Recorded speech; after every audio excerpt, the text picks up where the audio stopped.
Chapter 26. I Ching and Lone Moon had been searching for days in this forest where the spirit chi was thin. They had followed the aura of the fiendish cultivator all the way here.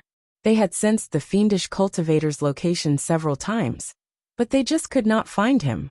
They had searched the entire forest several times without finding anything.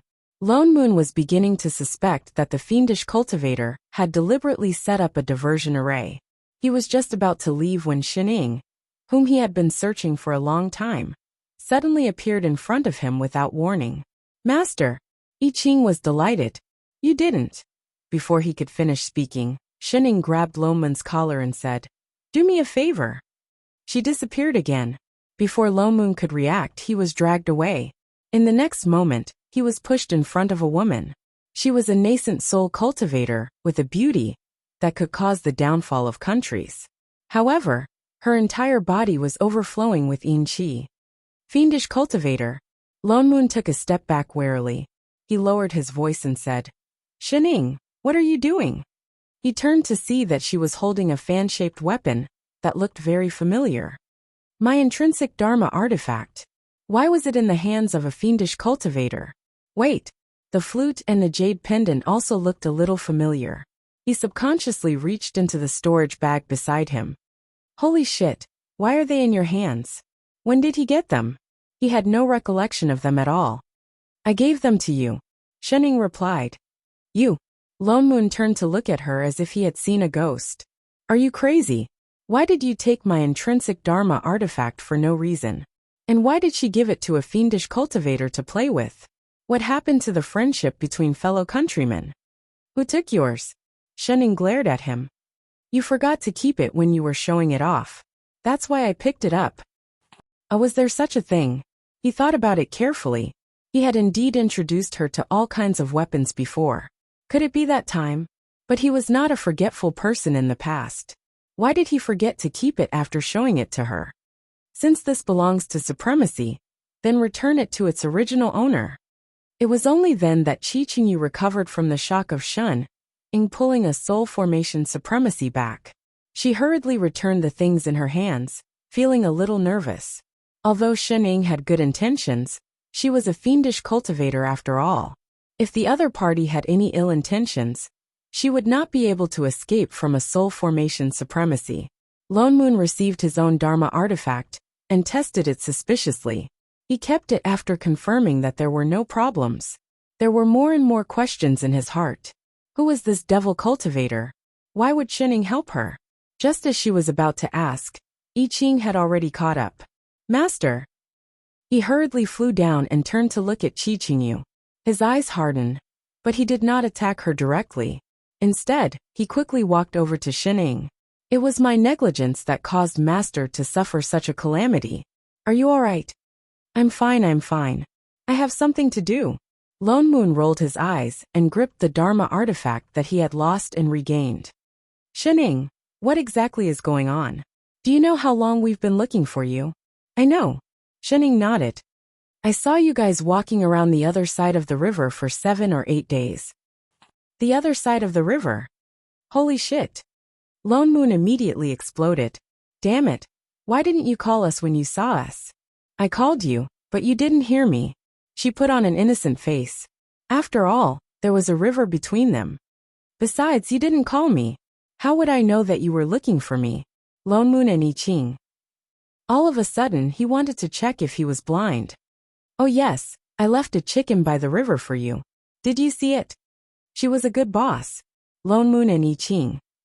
So the 5th level spirit beast on the other side of the river was left by her? He had thought that it was some idiot who didn't take the spirit beast with him after hunting it. The point was, if you could leave a chicken behind, would you die if you left a note? "Alright, everything is here. It's getting late, let's go." Shining nudged Qi and urged, "We can fly now." "Ah." Qi did not react for a moment and was stunned. "Go. To where?" I Ching, who was beside her, obediently summoned his spirit sword and stretched out his hand.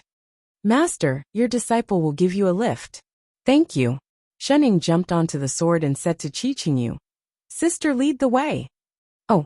Qi looked confused as she summoned her flying sword and flew up. "Lone Moon. Wait a minute. Was he the only one who didn't know what was going on? Hey, where are you going? Why didn't anyone explain?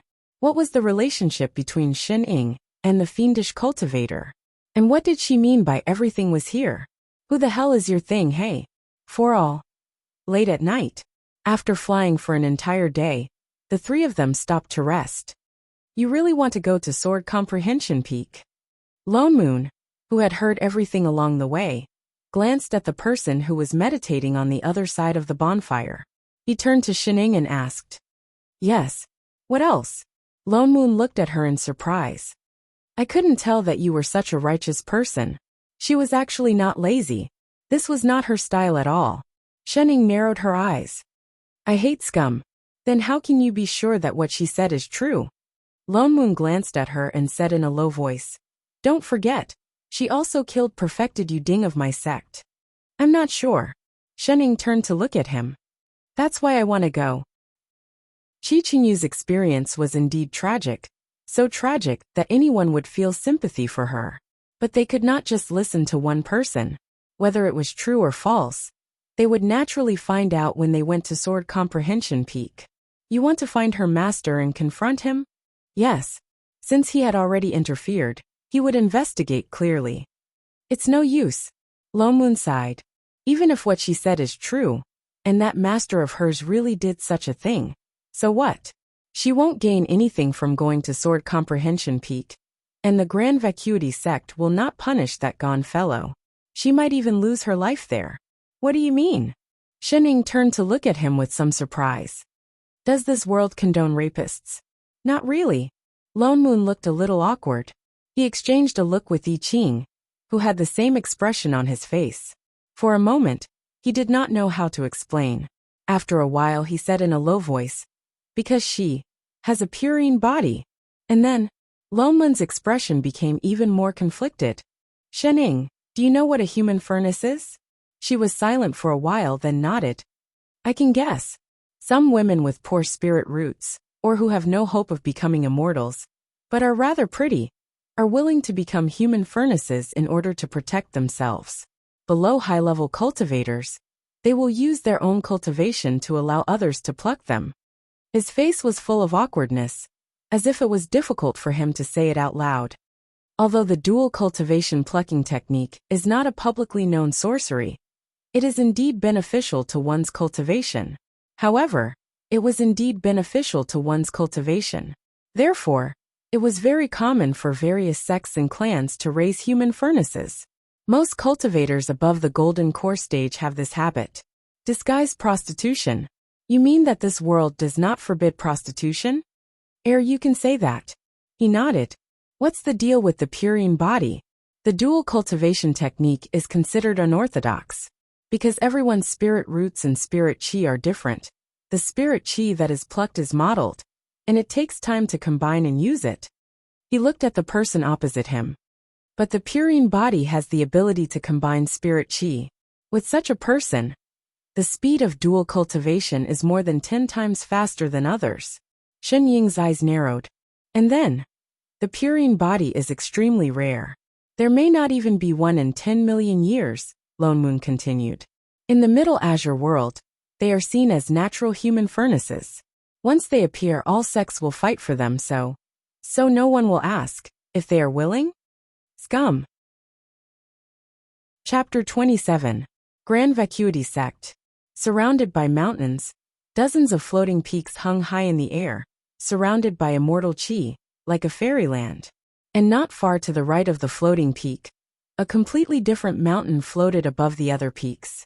That mountain was dozens of times smaller than the other floating peaks, but it was wrapped in a layer of transparent barrier. And on the top of the floating peak, there was a beam of light that reached the sky. Sword Comprehension Peak is in front. Lone Moon pointed at the floating peak wrapped in a transparent ball and frowned. He still looked at Xinying disapprovingly and said, Although I haven't heard of any soul formation cultivators entering the peak recently, there are 3 soul formation supremacies guarding the passageway to the Upper Azure world in Sword Comprehension Peak. Once you enter the peak, you will be detected by them. You have to think carefully. Are you sure you want to barge in now? This was equivalent to making enemies with 3 soul formation supremacies at the same time. Shening looked up and was about to reply, but I Ching beside her spoke first. Master, you can't. Lone Moon was delighted. There were indeed people who understood. He immediately heaved a sigh of relief. As expected of a sword immortal, quickly persuade that cheap master of yours. I Ching turned and bowed to Shening, saying with a serious face, Master, it's almost noon now, you haven't had lunch yet. What? That's right. Shening nodded in agreement. Only when you're full will you have the energy to fight. Your disciple will go find some food for you now, and start the fire to cook. And thank you. Master, please wait here for a while. It will be ready soon. Lone Moon. Where's my knife? Oh, you 5 winky face, oh come back here. Lone Moon grabbed a certain diehard fan, full of sarcasm suddenly gushing out. Is this the time to find food? Do you think this is a vacation? If you're going to help, can you at least do it properly? Isn't that girl your friend? But I'll get hungry if I don't eat. Master is right. Can't you just bear with it? Starving hurts the stomach. Master is right. I came out in a hurry this time, and didn't bring food. Do you have it? Lone Moon's mouth twitched. He really did have it. Gritting his teeth, he took out a stack of pastries from the storage bag beside him. Here, you didn't finish them last time, so I put them away for you. Eat, eat, eat, eat until you die. Why is there only osmanthus cake? I remember that I didn't finish the last time I ate the Little Heaven crisp cake, lotus pancake, and Korean fish slices. Master, you forgot about the golden milk biscuit. I Ching immediately added. Are you two master and disciple here to collect a debt? Can't you King leave some for me? You can't even remember a person's name. How can you remember this kind of thing so clearly? Here. I'll return them all to you. Are you satisfied now? Oh thanks. Master, why don't I go hunt a few more spirit beasts? Shut up. Chi-Ching-yu, who had been watching the entire time. Could he really take revenge with these people? Although Sword Comprehension Peak belonged to the Grand Vacuity sect, it was a Dao field for soul formation cultivators. Moreover, there was a passageway leading to the Upper Azure world. On the other hand, ordinary disciples rarely came here. Finally, after eating and drinking to their heart's content, the group arrived at the bottom of Sword Comprehension Peak, without much effort, and without alerting the Grand Vacuity sect. Compared to what it looked like from the outside, the spirit chi of the entire peak was much denser. They could even faintly see a floating palace at the top of the mountain. This is as far as I can send you. Lone Moon looked up at the peak and said, If you go any further, you will be discovered. I am a disciple of the Black Heaven sect after all. Most people in the Grand Vacuity sect have seen me before. It would not be appropriate for me to follow you up. If he was discovered, it would be a problem between the two sections. Thank you for your help, Supremacy. Chi-Ching-yu stepped forward and bowed seriously. You don't have to thank me. I'm not helping you. Lone Moon turned and glared at her. He continued, This is an exception. You are a fiendish cultivator after all. If it were any other day, I would not have shown mercy. What's more, this matter has not been settled yet. Chi-Ching-yu clenched her fists by her side. I understand what supremacy means. Hey foodie. Lone Moon ignored her. Instead, he nudged Shening and said, I have to make a trip to the Grand Vacuity sect, and delay those old fellows. I will try my best not to let them find out that someone has entered Sword Comprehension Peak. You guys better hurry up. Alright. Although this Sword Comprehension Peak is not big, it is not easy to find someone. You better split up. Oh yes. He turned to look at Chi-Ching-yu. What does the person you were talking about look like? Do you have an image? Frowning, Chi-Ching-yu took out a round white stone and conjured a hand seal. Immediately, the image of a man appeared on the stone. He was dressed in white and looked well-mannered like a gentleman. Lone Moon took the round stone from her hand and conjured a hand seal. He took out a few talismans and said, Take this. This is a tracking talisman. I have already locked onto this person's aura. It will be easier for you to use this later. With that said, he added worriedly, Remember, do not expose your identity as a disciple of the Black Heaven sect. I do not want to be accused of colluding with a fiendish cultivator. Shunning looked up, then at the talismans he was handing over. She shook her head and stuffed them back. There's no need. No need. Lone Moon glared at her. Can you find someone with just your eyes? Do you think that Gone guy is an idiot who would jump out of his own accord for you to beat up? Just as he finished speaking, a voice suddenly sounded from behind him. Who are you? How dare you trespass on Sword Comprehension Peak? Lone Moon paused and turned to look at the person who had suddenly appeared behind him. He stared blankly at the image on the round stone, then lowered his head again and looked again. Holy shit, this is possible. He really was an idiot. Gone Zirwei. Qingyu did not expect to find someone so quickly. Her eyes turned red as she stared at the person opposite her. It's been 500 years. Do you still recognize me? That person paused and then looked at the person in the middle. His eyes narrowed, and a trace of panic flashed across his face. You are Qingyu. You. Why are you here? Qingyu snorted, her eyes filled with hatred. Of course you don't want me to be here. It's been 500 years. I've been looking for you for 500 years. I did not expect you to be hiding here. Today, I'll settle the scores with you. Qingyu, calm down. I had no choice back then. You can't blame me for this. Gone Zirwei took a step back and explained even more frantically. I was only a golden core cultivator back then. Perfected Yu Ding wanted you. What could I do? If you want to blame someone, you can only blame yourself for having a purine body. Had no choice. Qiqingyu's face was full of mockery. Then when I risked my life to escape back then, you personally crippled my 100 years of cultivation and deliberately threw me into the Mingyin Mountain Fiend Cave to be humiliated. Was that also because you had no choice? Chapter 28. Gone Zirwei's face paled. He looked guilty as if he had been exposed. His originally decent face twisted, as if he could not be bothered to pretend anymore. He glared at Qiqingyu. So what if I did it on purpose? I was the one who taught you how to cultivate. Why can't I take it back? Qiqingyu clenched her fists so tightly that blood started to seep out of her palms. Gone Zirwei's gaze became sharper and sharper, with a hint of madness. I accepted you as my disciple out of kindness, but you used some tricks to dream of forming your nascent soul within 100 years. I spent 300 years to reach the perfected golden core stage. What right do you have to be ahead of me? Lone Moon frowned. So he was just jealous. Jealous that his disciple was too powerful and had surpassed Master. That was why he wanted to destroy her. This person must be crazy. At first, I just wanted to destroy your cultivation. The more he spoke, the fiercer he became. He looked as if he wanted to peel off a layer of skin from the person in front of him. But I did not expect you to go and seduce Yu Ding. Who do you think you are? You are just a beggar that I picked up. You are not fit to stay by his side. There's a story. Do you know why I named you Qingyu? Qingyu. Isn't it what a purine body like you should be receiving? You knew from the start that I had a purine body. So what if I knew? You were the human cauldron that I prepared for Yu Ding.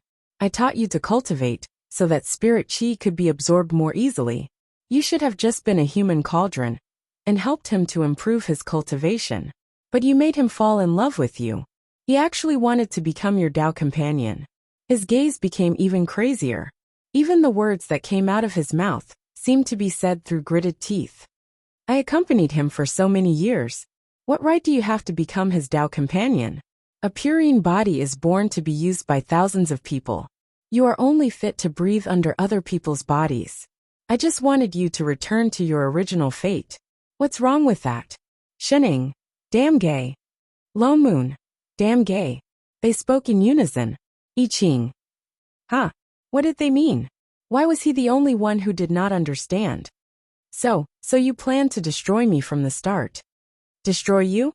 Speaking of which, isn't it because I sent you to the Mingyin Mountain that you've reached the nascent soul stage? Shouldn't you be thanking me? You, stop. Don't be noisy. Shening took a step forward and looked back and forth between the two of them. With a serious expression she said, We're both adults. What can't we just stop and have a good fight to solve it? Could they not just talk? Qiqingyu stared blankly for a moment, then seemed to recall something. She summoned her weapon and charged forward. She seemed to have thrown caution to the wind. She no longer held back, and the yin energy in her body surged.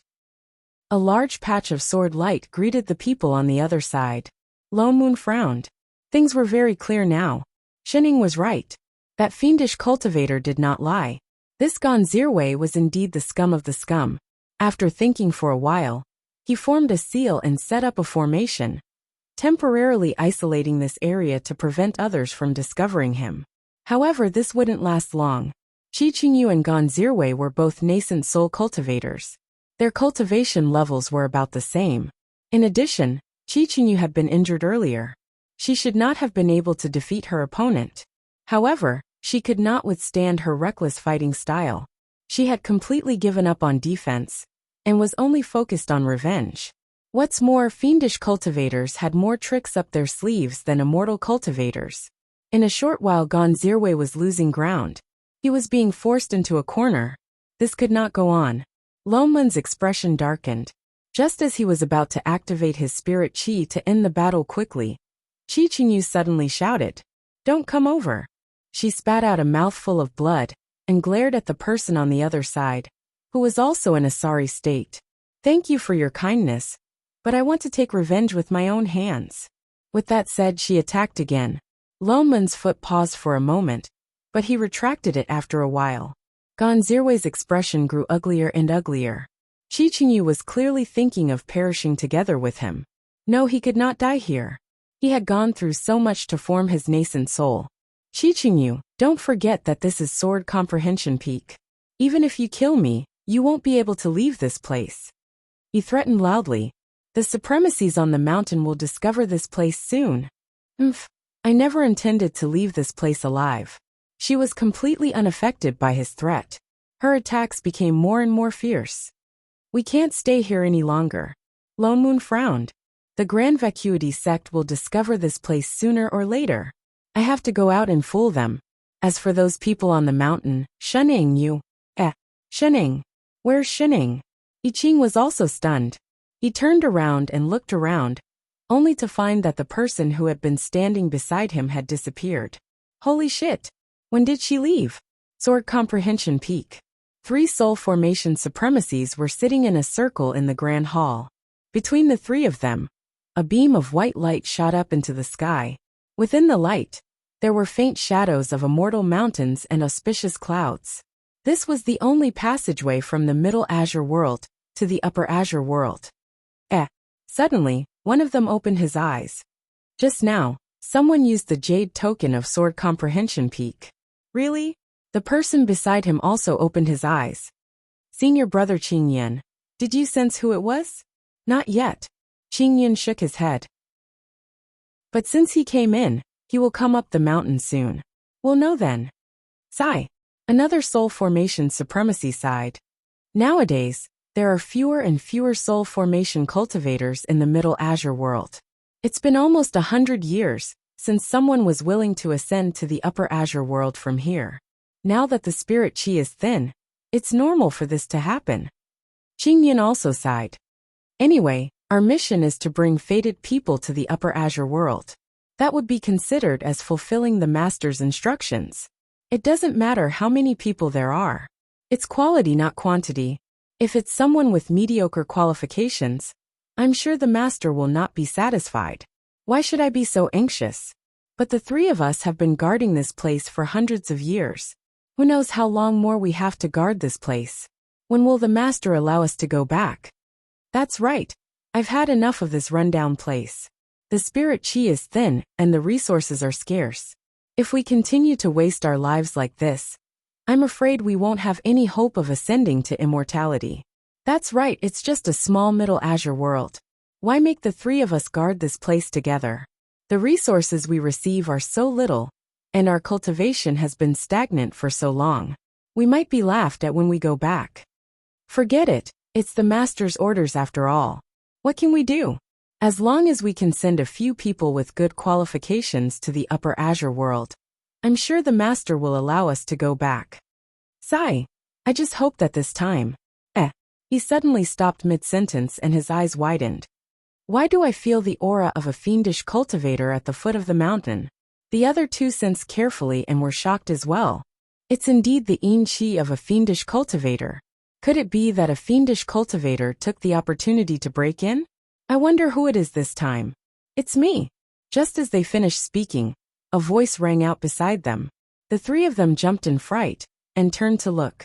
Only then did they realize that there was a girl in green sitting beside Qing Yun.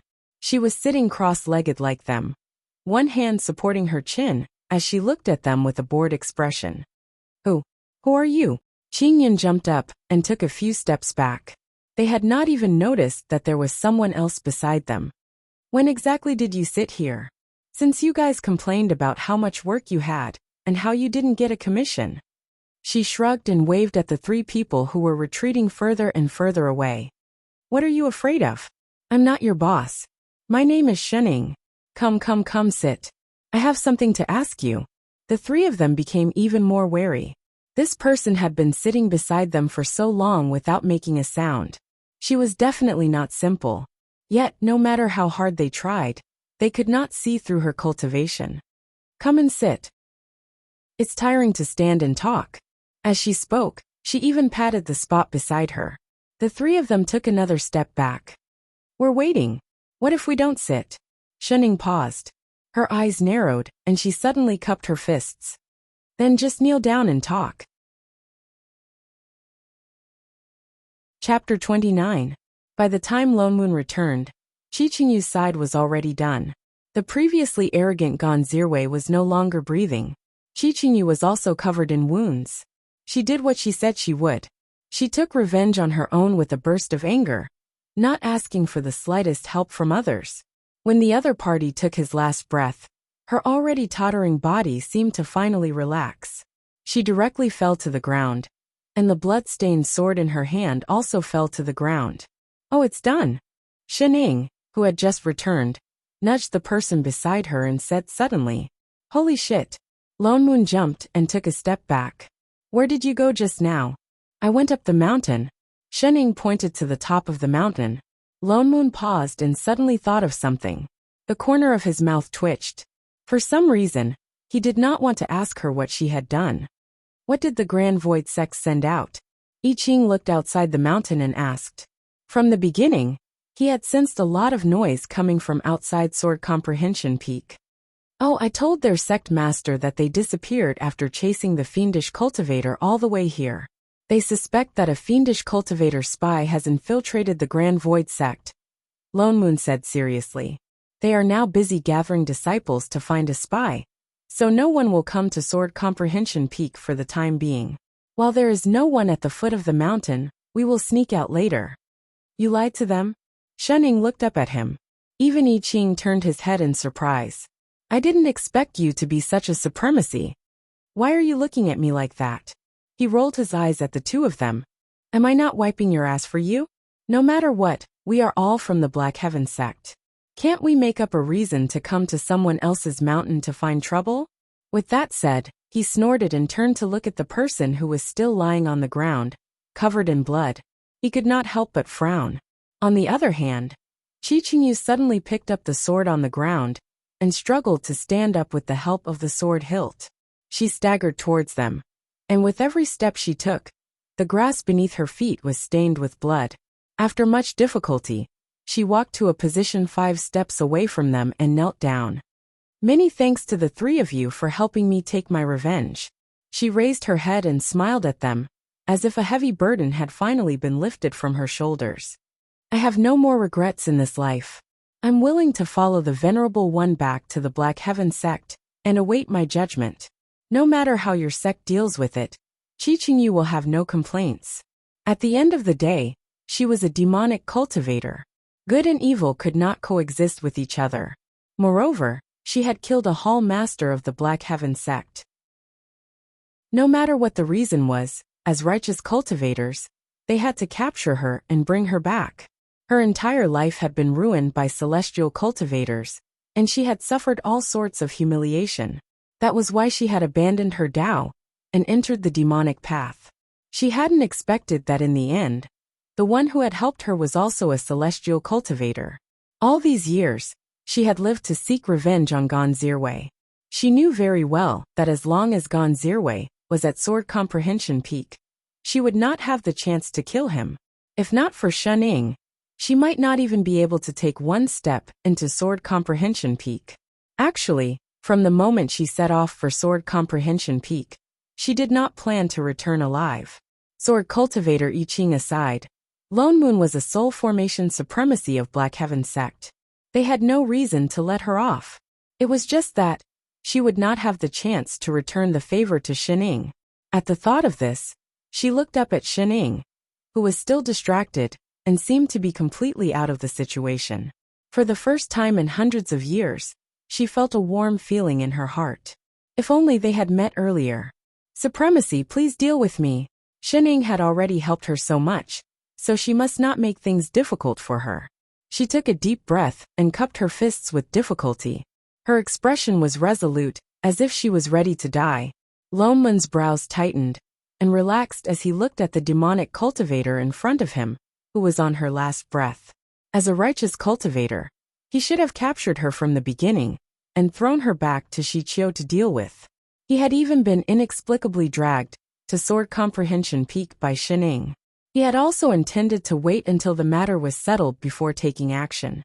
But when she obediently surrendered herself to the captivity, he suddenly felt that this matter was a little troublesome. He actually could not bear to do it. It was all Shenying's fault. Besides, why did she let him deal with her? Why didn't she go and ask that foodie? I came out this time to find someone, not to exterminate demons. He snorted coldly and turned his head away. Supremacy? Chichinyu was shocked. She looked up in disbelief. He was planning to let her go. I have so many things to do every day. I don't have time to care about your business. He glared at her. However, if you dare to hurt the innocent in the future, I will not be merciful. Chichinyu was stunned. Her expression changed several times. Her eyes were watery as she bowed deeply to him. Thank you, Supremacy. Qingyu will remember.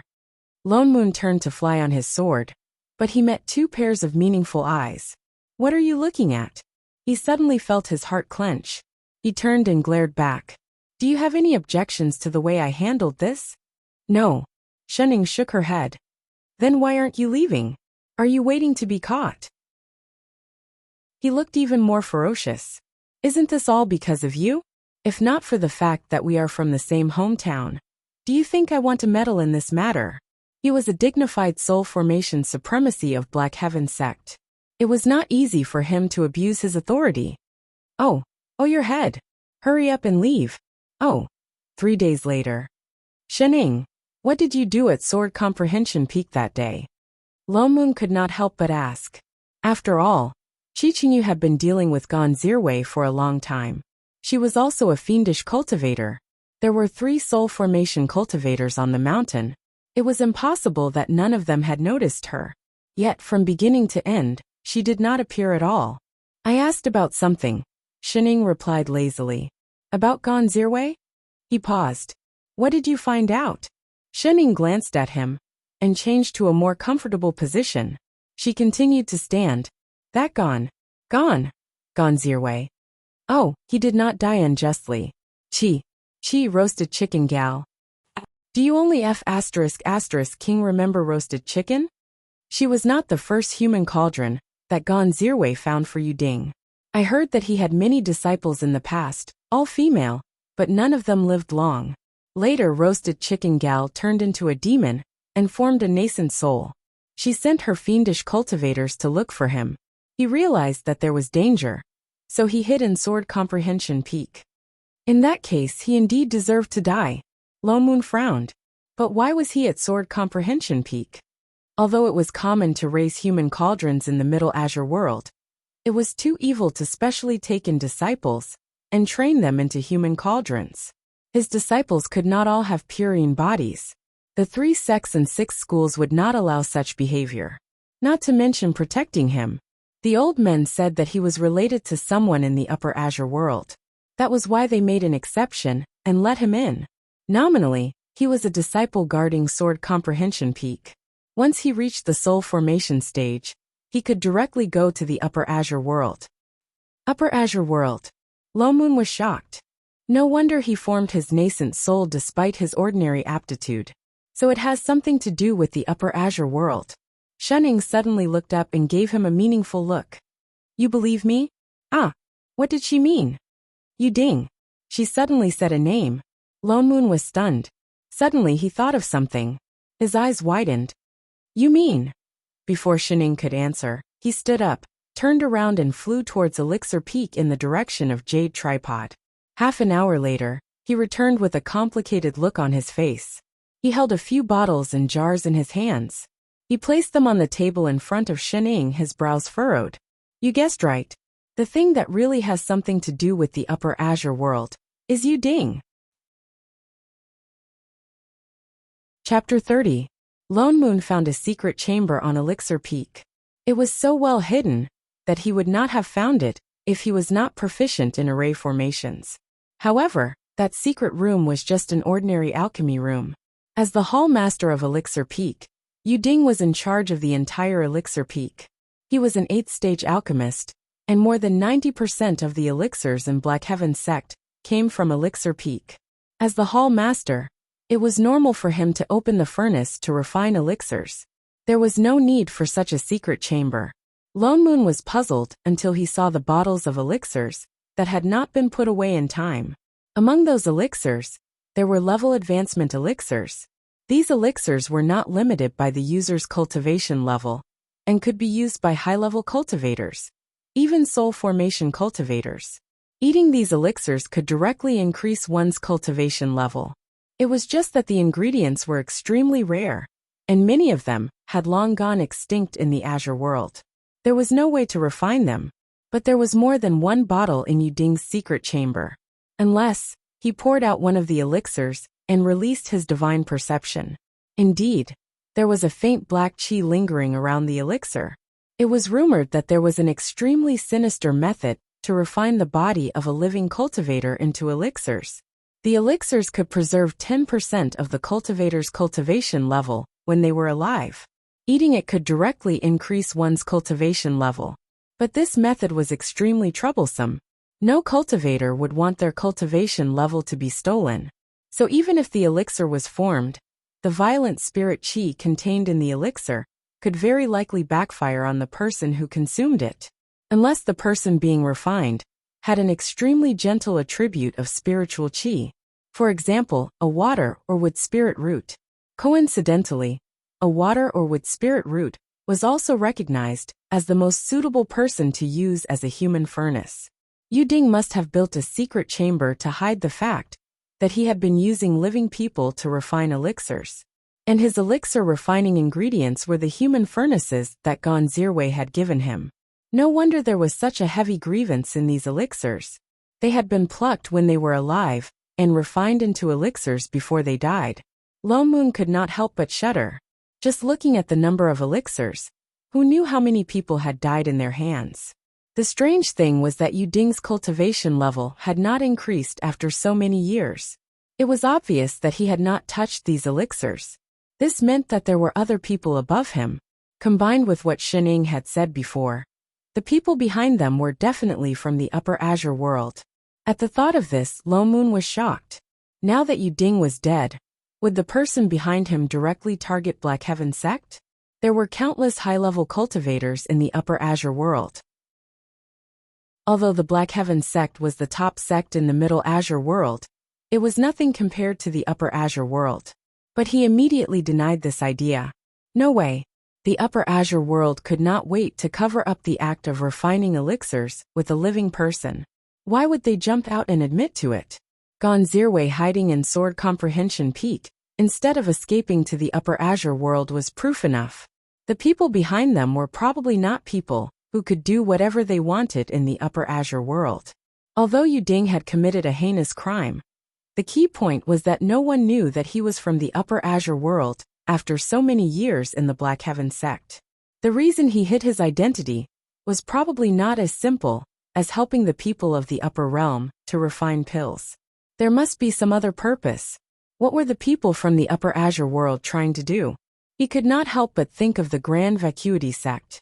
Everyone knew that although the Grand Vacuity sect was one of the 3 sects and 6 schools It was actually just a puppet of the Upper Azure world.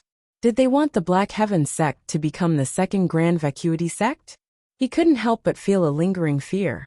Fortunately, he had discovered it in time. He didn't expect that a fiendish cultivator would be involved in so many things. At first, they thought that Shening was just taking pity on the fiendish cultivator and dragging them along. Who would have thought that there would be such a big surprise hidden behind? Shening usually looked like an unreliable person, but her thoughts were so sharp and to the point. Shening, could it be that you already guessed that there was something wrong with this? For the sake of Black Heaven sect, where is he? Before he could finish his sentence, he realized that the person who had been sitting in front of him had returned to his room and was holding a green leaf with a look of disgust. Chef, what is this thing that smells like coriander? Melancholy for seasoning. Don't put it next time. I hate coriander. Yes, master. No problem, master. Lone Moon. King retard. Straight face. He was really blind to think that such a foodie was someone who cared about the big picture. Also, Sword Immortal. Have you calmly accepted the title of chef? Do you have to be so fast? For all? Lone Moon immediately told Sect Master Shichio about Yuding. Shichio was also frightened. Fortunately, he had discovered it in time, and it didn't cause any big trouble. But after all, this was the Upper Azure world. In addition, they didn't know who the mastermind was. They could only swallow this loss and pretend that nothing had happened. It was just that the pursuit of Qingyu had finally stopped. Here to freeload again? Shening glanced at this fellow who had nothing better to do and came to chat all day. She waved her hand and said, "It's not mealtime yet. Chef isn't back yet." "Who wants to freeload from you?" Lone Moon glared at her. "I've long abstained from food. It's been so long and I haven't eaten a single drop of your rice." "I have." The corner of Lone Moon's mouth twitched. He suddenly remembered something. Pastries don't count as rice. He hadn't eaten for a long time and had a few bites. Did he have to remember it for so long? "I'm just informing you that your disciple probably won't be able to make it back in time to cook today. Sect Master is discussing with him about experiential training." Experiential training? Shening was stunned. Lone Moon brushed his robes and sat opposite her. He said with a hint of schadenfreude, "Every year at this time, disciples below the Golden Core level have to go out in batches for experiential training to improve their combat strength. Most of the time, it's to complete some missions that can't be handled in the mortal world, or subdue some demon beasts that cause trouble. It's like a group exercise." "What does it have to do with Chef? Isn't he a nascent soul cultivator?" "It doesn't have anything to do with him," Lone Moon continued. "In the past, only one Golden Core cultivator was needed to lead the team to ensure the safety of the disciples. But this time, the sect received a request for help. There seems to be a powerful demon in the south. It's said that it's at the 9th level. Ordinary Golden Core cultivators can't deal with it at all. And the various hall masters are busy investigating the incident with Yuding, and are not in the sect. That's why Shichio thought of your chef." "Oh, forcibly expropriated? How long will the experiential training take?" "Not necessarily. At least 3 to 4 months. At most, it's hard to say for half a year to a year." "A year?" The corner of Shenying's mouth twitched. A formula suddenly appeared in her mind. Experiential training equals no chef equals no one to cook equals about to run out of food. She turned to look at Lone Moon beside her. It was equivalent to a year of pig's feed. "No way." "What's with that look?" Lone Moon frowned. Why did he feel that she was scolding him in her heart? "This has nothing to do with me. It's the sect's arrangement. Besides, he's a guest elder. Bringing disciples for experiential training is..." Before he could finish, Shening suddenly stood up and said with a serious face, "Are family members allowed for experiential training?" Chapter 31. Shening caught up with I Ching at the entrance of the Black Heaven sect. "Master, are you really coming along?" He was surprised by Shenying's sudden decision. "Cough, you're my chef disciple." Shening patted his shoulder and said earnestly, "It's normal to worry about you since you're going to train. But this isn't my training. This was just a simple sect mission. He only needed to send the disciples to the designated location and ensure their safety." Could it be? He suddenly thought of something and his eyes lit up. He looked at Shunning excitedly and said, Master, are you trying to remind me that no matter what kind of mission it is, it's actually a way of training for me? I can't underestimate it, and I have to be fully prepared for everything? Don't worry, Master. I understand. Not entirely. As long as you're happy. Not really. I Ching was stunned. He lowered his head and thought seriously for a while. His eyes widened again. Could it be? Master thinks that something special will happen on this trip, and that it will be a test for my cultivation, and is worried that I can't handle it? Guess. Forget it. Lone Moon rolled his eyes and said, The only thing she's worried about is that no one will cook. I understand. In that case, I'll have to trouble Master for this trip. I Ching still looked determined. How could an outsider understand Master's painstaking efforts? I will definitely not let you down. Hey. Lone Moon's mouth twitched. Did you even hear what I said? Can a brainless fan get better? What are you doing here? I Ching finally turned to look at the person beside him. His eyes turned cold. Here to steal his skills again. Lone Moon's heart turned cold and his stomach ached. Sword Immortals didn't even call him supremacy anymore. Wasn't the difference too big? Why? She can go but I can't? How could he treat her so differently? I saw that this trip is dangerous, and came to protect these little disciples out of kindness. Can't I? He was so bored now that she was gone. I Ching's expression turned even colder, but he really had no reason to stop him. Looking at the disciples who had arrived one after another, he shouted, Let's go! Turning around, he summoned his spirit sword and reached out to Shining. Master, let's go! With that said, he ignored a certain someone beside him and flew out first with a whoosh. Hey, why are you flying so fast? Lone Moon immediately chased after them. The disciples who did not know the truth.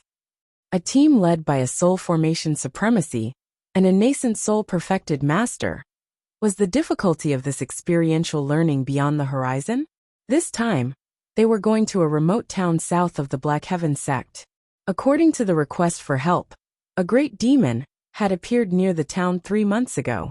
Many people had seen it. So far, dozens of people had been killed. The victims had their hearts cut out and their stomachs dug out. They died horribly, including a Golden Core Dao Lord who had gone to subdue the demon. The entire town was in a state of panic. They had no other choice but to seek help from the Black Heaven sect. A demon that could deal with a Golden Core Dao Lord had to be at least at the 8th level of cultivation. That was why Sect Master Chiu had decided to let a nascent soul-perfected master lead the team. There were dozens of disciples on this trip, all of whom were at the foundation establishment stage. The highest among them was only at the perfected foundation establishment stage. The group flew for half a day before they arrived at the small town. The town was not big, and they could see the end of it at a glance. They found an inn to stay in, and I Ching let the disciples go and gather information on their own.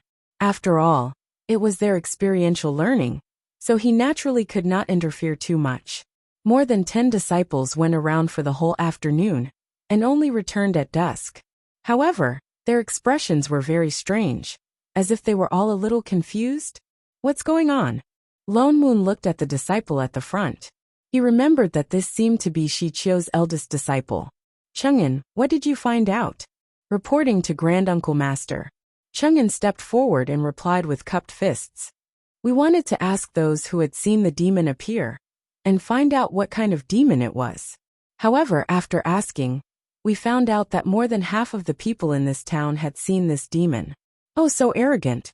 Lone Moon frowned and motioned for him to continue. They said that this demon only appears in the middle of the night. When it comes, it is accompanied by a black chi, so we can't see its appearance at all. Chang'an continued. The silk shop, winery, in the west of the town, the bookstore in the east of the town, the rouge shop, and even the hunter's house at the end of the street.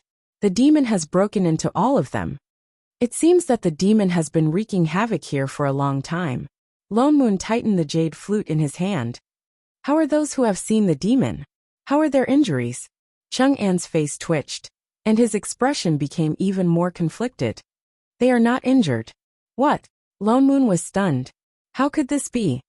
They are not injured. Didn't they say that more than 10 people died in this town, including a golden core cultivator? Indeed. Chang'an nodded. But those who have seen the demon are indeed not injured. I also checked their pulse one by one. Whether it is their spirit or body, they are not injured. And I heard them say that they seem to be stronger than before. As soon as he said this, the other disciples nodded and added, yes, the owner of the silk shop is also much more energetic than before. Yes, the lady boss of the winery is not insomnia anymore. The waist of the master of the bookstore is not sore anymore. The old legs of the owner of the rouge shop are all cured. Lone Moon. What the hell? For all. Could it be that the demon went to do charity in the middle of the night? Then what happened to the dozen people who died? Was the demon trying to fatten them up before killing them? When the demon broke into their houses in the middle of the night, those people really didn't suffer any losses. That's not it. Something happened to them too. What happened? The silk shop lost a big rooster the other day. What? The winery lost too. The big yellow dog from the bookstore lost a leg. The rabbit from the rouge shop is missing. Lone Moon. What kind of nonsense is this? Is this demon here to be funny? Killing people to extract their hearts, and doing charity at night. But why were chickens and rabbits the ones that were lost? Could it be that the demon is a fox demon? He frowned and thought for a while. He already had a plan in mind, but he remembered that this was a training for his disciples. Unless they encountered a situation they couldn't handle, he couldn't intervene. He could only suppress his guesses and glance at the people in front of him. Have you thought of a way to deal with it? Everyone was silent and looked at each other for a long time. No one stood up to offer an idea. Lone Moon shook his head and was about to sigh that they were indeed young and give them some advice. Shening, who had been munching on snacks for the whole day, suddenly interrupted. It likes to eat chicken. You can catch a few chickens to lure it out. Lone Moon snorted and rolled his eyes. There were so many cultivators here, and the demon wasn't blind. It would be strange if it was lured out. Only a fool would. Junior sister, good idea. Chang'an's eyes lit up, and he looked at Shening excitedly. Huh. Holy shit, you guys are really stupid. The other disciples all gathered around. Disciple 1. Yes, why didn't I think of that? We can lure the snake out of its hole. Disciple 2. Junior sister is so smart. You don't look familiar. Which peak are you from? Disciple 3. That's great. Why don't we set it up tonight? Disciple 4. All right, let's do as this junior sister says. I'll go buy some chickens. Disciple 5. I'll go set up the array. Disciple 6. I Ching. Huh? Could it be that Master's idea just now contained some powerful cultivation principles? Lone Moon. He suddenly felt that the future of Black Heaven sect was bleak.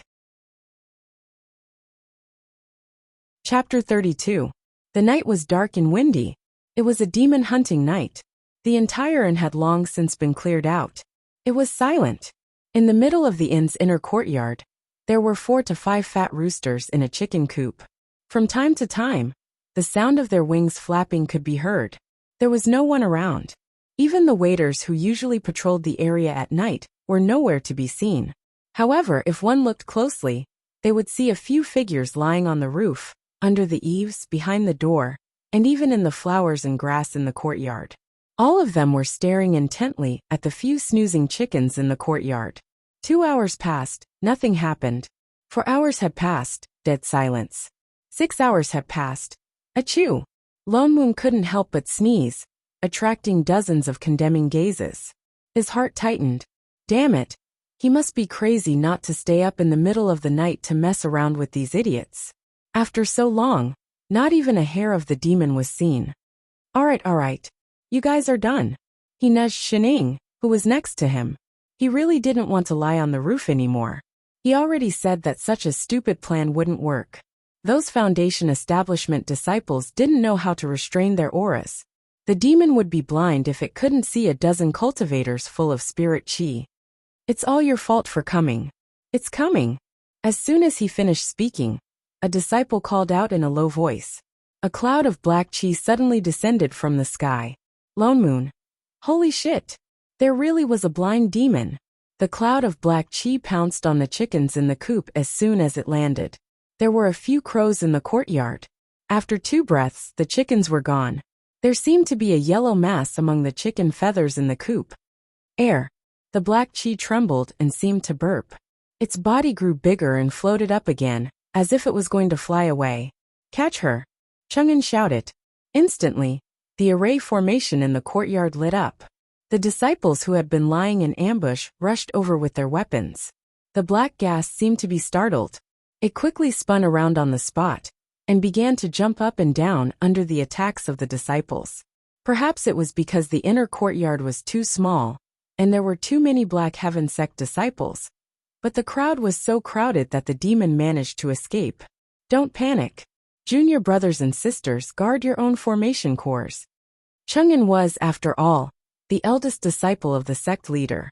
Seeing that they couldn't take it down in a short time, he began to instruct the others to first use a formation to restrain the monster. Only then did the chaotic disciples retreat. But it was precisely because of this retreat that the black gas instantly drilled out from the crowd, seized the opportunity to soar into the air, and rushed towards the right direction.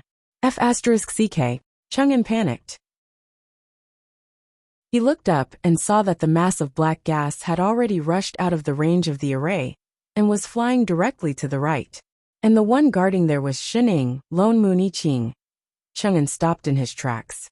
Remembering that this was their training, he immediately shouted at Shening. That junior sister, stop it. Shening paused. The ball of black chi was already right in front of her. It was a chubby ball with 2 black tails trailing behind it, swaying back and forth. She subconsciously reached out to grab it and gently pulled it down. Meow. A blood-curdling scream pierced through the sky. That thing fell on the roof with a thud. The black chi on its body dissipated, revealing a black-clothed youth. There were 2 black ears on his head and 2 chubby tails on his back. Cat cosplay. A 2-tailed civet cat. Lone Moon took a step forward in surprise. Wasn't this a 6th-level demon? Wasn't it supposed to be an 8th-level demon? The transformed civet cat looked to be about 10 years old.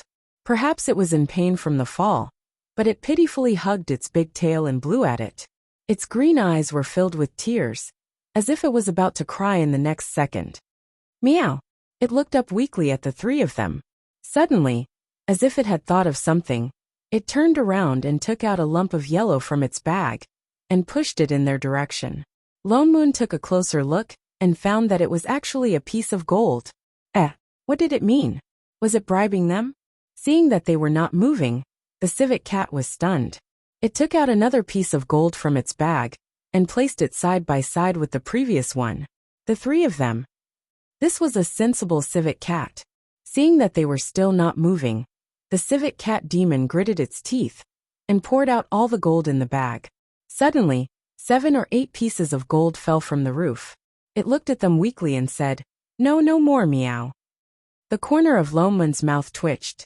It was not that he thought it was too little. Where did this demon that did not forget to pay for eating chicken come from? Tell me, why did you harm people? Ignoring the pile of gold as much as possible, Lone Moon took a step forward and pointed the jade flute in his hand at the civet cat on the ground. Meow! The civet cat trembled in fear, tears welling up in its eyes. It shook its head vigorously. Exalted immortal, have mercy, meow. I didn't do it. Although I'm not a vegetarian, I'm a pure house cat. I've never harmed anyone, good meow meow. Don't even think about quibbling. Lone Moon's voice deepened. Do you dare say that the chaos in this town was not caused by you? I ate a few chickens secretly. That was because I was hungry, meow. The civet cat cried even louder, its face full of grievance. But I paid for them. Really, I didn't harm anyone. It pointed to the gold on the ground and began to count with its fingers. I also cured Uncle Wang's waist injury, Uncle Lee's foot pain, Uncle Zhao's rheumatism, Auntie Sun's water imbalance. Stop. What nonsense, a little civet cat demon like you knows quite a lot. Then how do you explain the dozen or so people who died in the town, and the golden core cultivator, who had his heart cut out and his stomach dug out? That was all done by that 8th-level fox demon. The civet cat seemed to think of something and trembled all over. I passed by here 10 days ago and saw it harming people. It even wanted to snatch my things, but I couldn't beat it. I had to hide in the town. Hide? Lone Moon was stunned. A moment later his eyes widened. You mean the town's protective array is still there? Thinking of this, he immediately conjured a seal. A bright light flew out from his fingertips and rushed to the sky. In a moment, a transparent protective shield appeared above the town, covering the whole town. It really was there. Every town under the protection of the Black Heaven sect would set up a protective array in the town to prevent demons, beasts, and fiendish cultivators with malevolent chi from entering and harming mortals. Therefore, without breaking through this layer of protection, there was no way to enter the town. When he first received a request for help from this town, saying that there were demons causing trouble in the town, he subconsciously thought that the protective array had long been broken. That was why no one thought to check, but he did not expect it to still be there. And the reason why this civet cat could enter was probably as it said, that it had never harmed anyone. That was why there was no trace of malevolent chi on its body, and it did not trigger the array. Chapter 33. There's really another 8th level fox demon? Meow meow meow. The civet cat nodded vigorously. Then you came out so late at night to scare people. Don't tell me. You're trying to stop people from going out of town, in case they encountered the fox demon? Meow meow meow. It nodded frantically. They'll be caught by the fox demon if they go out. I've tried very hard to stop people from going out of town, meow. Holy shit, it's true. No wonder the people who saw the demon were either merchants or hunters. You're a civet cat. Why didn't you go eat fish? Why did you eat someone's chicken? Lone Moon rolled his eyes at the demon. He had heard from Shichio that the people who died had deep claw marks on their bodies, and the wounds were thin and long. Most of the poultry lost in town were chickens, so he guessed that it might be a fox demon. He had never thought there would be 2 demons. But the chicken is delicious, meow. The civet cat replied weakly. Shining nodded in agreement. I love to eat chicken too. You're a foodie. Is there anything you don't like? Lone Moon glared at Shining. Which side are you on? Wait, what are you picking up? Shinying's hand froze. Out of habit, I want to loot? Who doesn't want to loot when eating chicken? Loot your ass. Do you think this is a game? You just want to pick up money, don't you? I saw you putting it in your pocket. Put the gold down. Tisk, stupid teammate. What did you say? I dare you to say it again. Master. I Ching silently stepped forward and reminded him. Gold is meaningless to cultivators. Lone Moon heaved a sigh of relief. Fortunately, the intelligence of a sword immortal was still there. Cultivators all use spirit stones for transactions. Why don't, he suggested seriously, let the civet cat exchange it for spirit stones? Good idea. Lone Moon. Enough. Are the 2 of you here to subdue the demon or to extort? On the first day of the trial, the demon was caught, but the matter was not resolved. Lone Moon had a headache. An 8th level fox demon was equivalent to a late-stage golden core cultivator. It was obvious that this batch of disciples could not deal with it. That demon could only be dealt with by him, or I Ching. But the outside world was so big, where could they find a fox demon? What does that fox demon want from you? Shining, who was squatting by the side and watching the show, suddenly poked the civet cat beside her. The civet cat stiffened for a moment. It had been trying its best to appear well-behaved, and the only thing missing was the word house cat, written on its face. Its upright body tilted slightly, and its expression became flustered. Its big round eyes darted left and right, looking as if it wanted to say something but didn't dare. Lone Moon's expression turned cold. Only then did he remember this problem. That's right. The civet cat had said that it had entered the town to prevent the demon fox from stealing its things. What was so special about it that even a rank 8 fox demon had to snatch it? Tell me honestly, what do you have on you? The civet cat shuddered at the look in Lone Moon's eyes. He hesitated for a moment before gritting his teeth and saying, I'm actually acting on the orders of our clan leader, to congratulate the Myriad Demon King on his advancement. What the fox demon wants to snatch is my congratulatory gift, the violet glowing Lingji. Violet glowing Lingji. Lone Moon was shocked. That was a supreme-grade spirit herb that matured only once in 10,000 years. Not only was it a divine healing medicine, but it could also be used to refine a 9th-grade nascent formation pill, which could increase a cultivator's chances of forming a nascent soul by 50%. Even the Black Heaven sect might not be able to produce 1 or 2 stalks of it. So the fox demon wanted to refine a nascent formation pill to become a rank 10 demon king. Was that why it wanted to snatch it? Then why did it kill people and take their hearts? Also, when did the demon realm have a myriad demon king? Ordinary demon kings were all rank 10, which was equivalent to the nascent soul stage. The myriad demon king was rank 12, which was equivalent to the soul formation stage.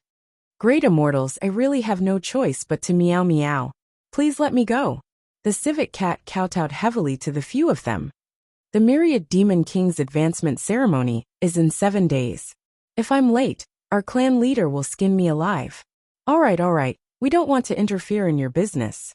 Lone Moon did not want to be entangled with this little civet cat demon anymore.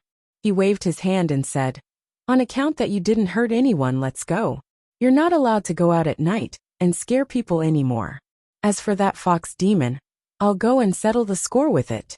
Wait a few days before you leave the town, in case you get robbed again. Thank you, great immortals. The civet cat nodded obediently. Don't worry, everyone. I've already hidden the gift. Even if the fox demon enters the town, it won't be able to find. Before it could finish speaking, there was a rumbling sound from above. The entire sky above the town suddenly distorted. There was a crack. The transparent array that was originally covering the sky suddenly broke into thousands of pieces, turning into specks of fluorescent light that fell down.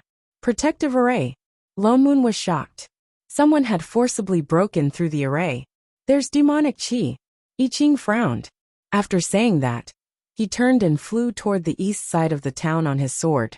Could it be that the fox demon has come? Shening, help. Where's she? Lone Moon was just about to instruct her to keep an eye on the other disciples, when he realized that the person who had been sleeping beside him just now had disappeared. And she even took the civet cat with her. Holy shit, when did she leave? Lone Moon looked in the direction of the demonic chi. He had no choice but to raise his hand and set up a few layers of array to protect the entire inn. Then he turned to the disciples and said, you guys wait here for a while. Remember not to walk out of the array easily. We'll be back soon. With that said, he flew in the direction I Ching had gone. The place they were going was not far. It was just at the east side of the town. It was originally a deserted place, overgrown with weeds, but there was a dry well in the middle of it. At this moment, a red shadow flew out of the dry well. It was very tall, and its red fur was so red that it looked like it had been dyed with blood. Its 9 fiery red tails were waving wildly in the air. It was actually the 9-tailed blood fox. I Ching's sword flew out first, directly intercepting the blood fox's escape route. Meow's gift. A cry of surprise came from behind. I Ching subconsciously looked back, only to find that Shening had also come over with the civet cat. Taking a closer look, the fox demon was indeed holding a rectangular box in one of its tails. The fox demon had done this on purpose.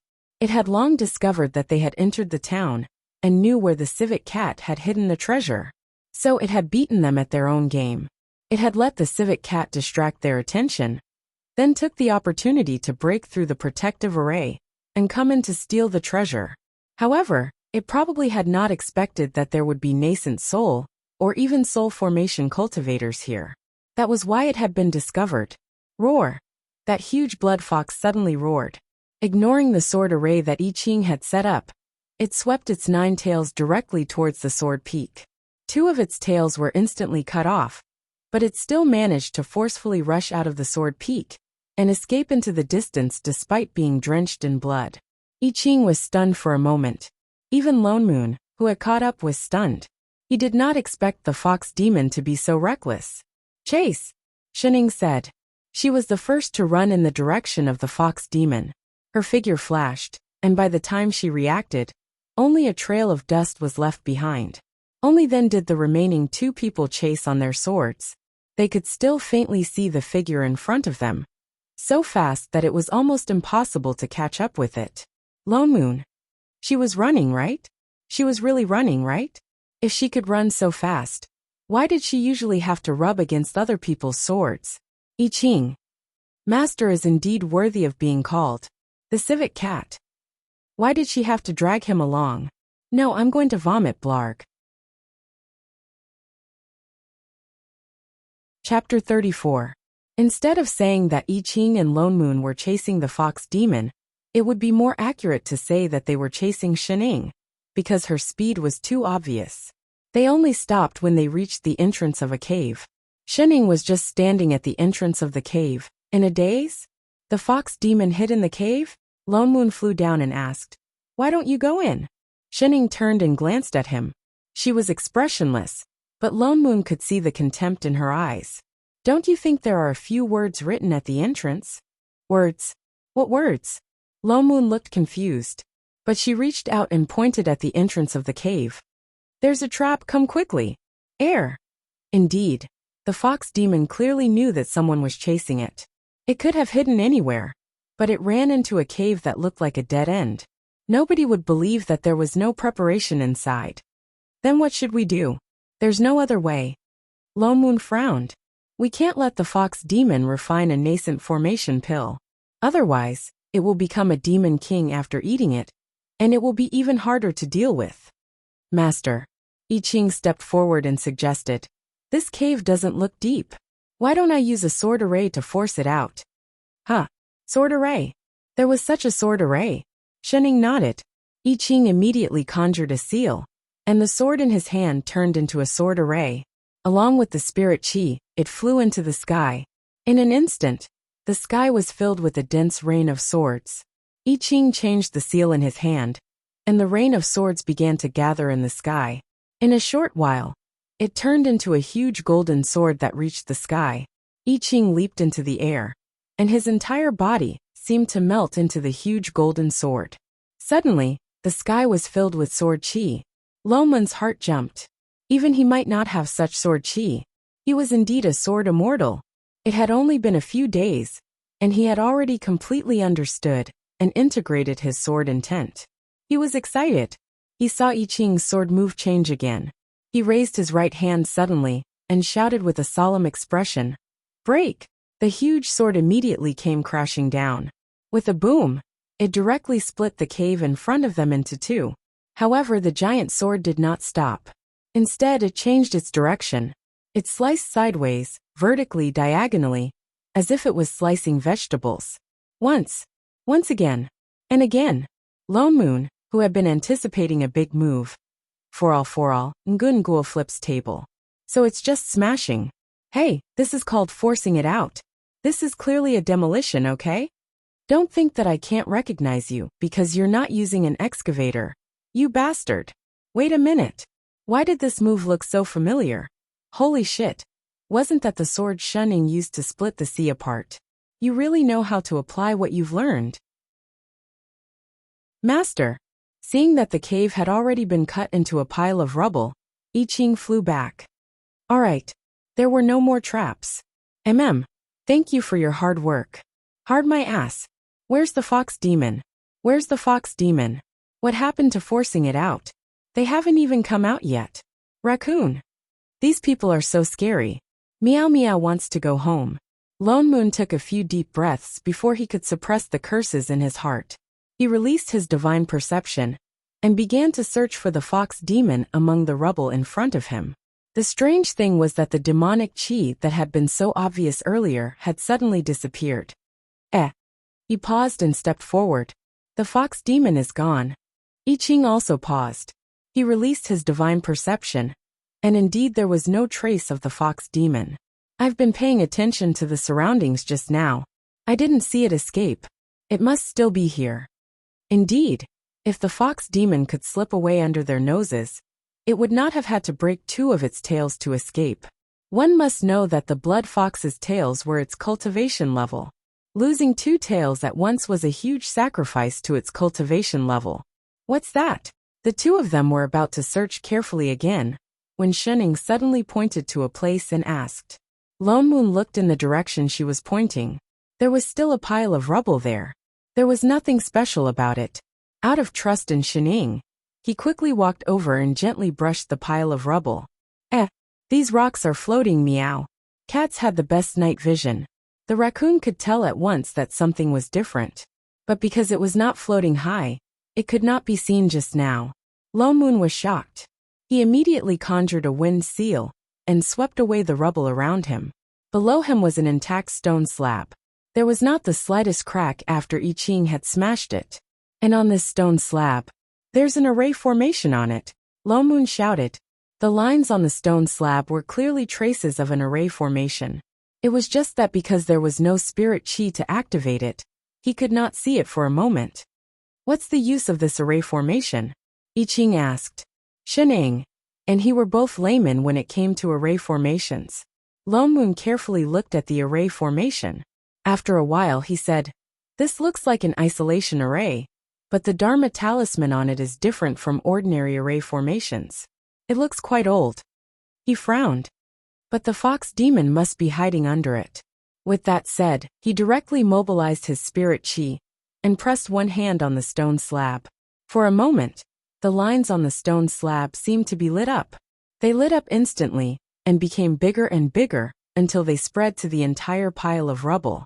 Rubble of all sizes floated up, and the stone slab under their feet began to move slowly in all directions. "It's open,"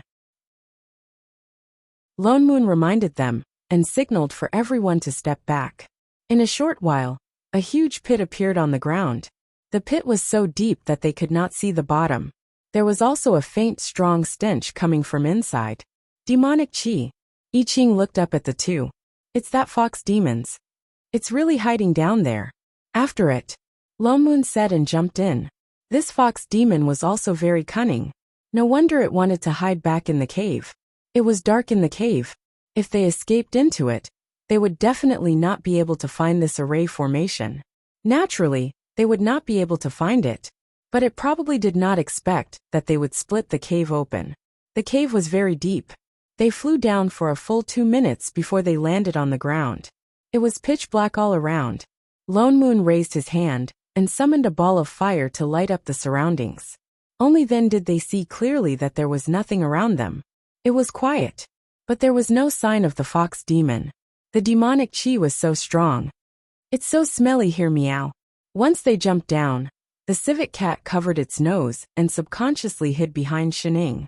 Shining looked around and reached out to touch the mountain wall, but her hand was smeared with red.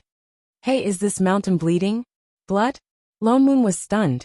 He immediately walked over and looked at the dripping mountain wall.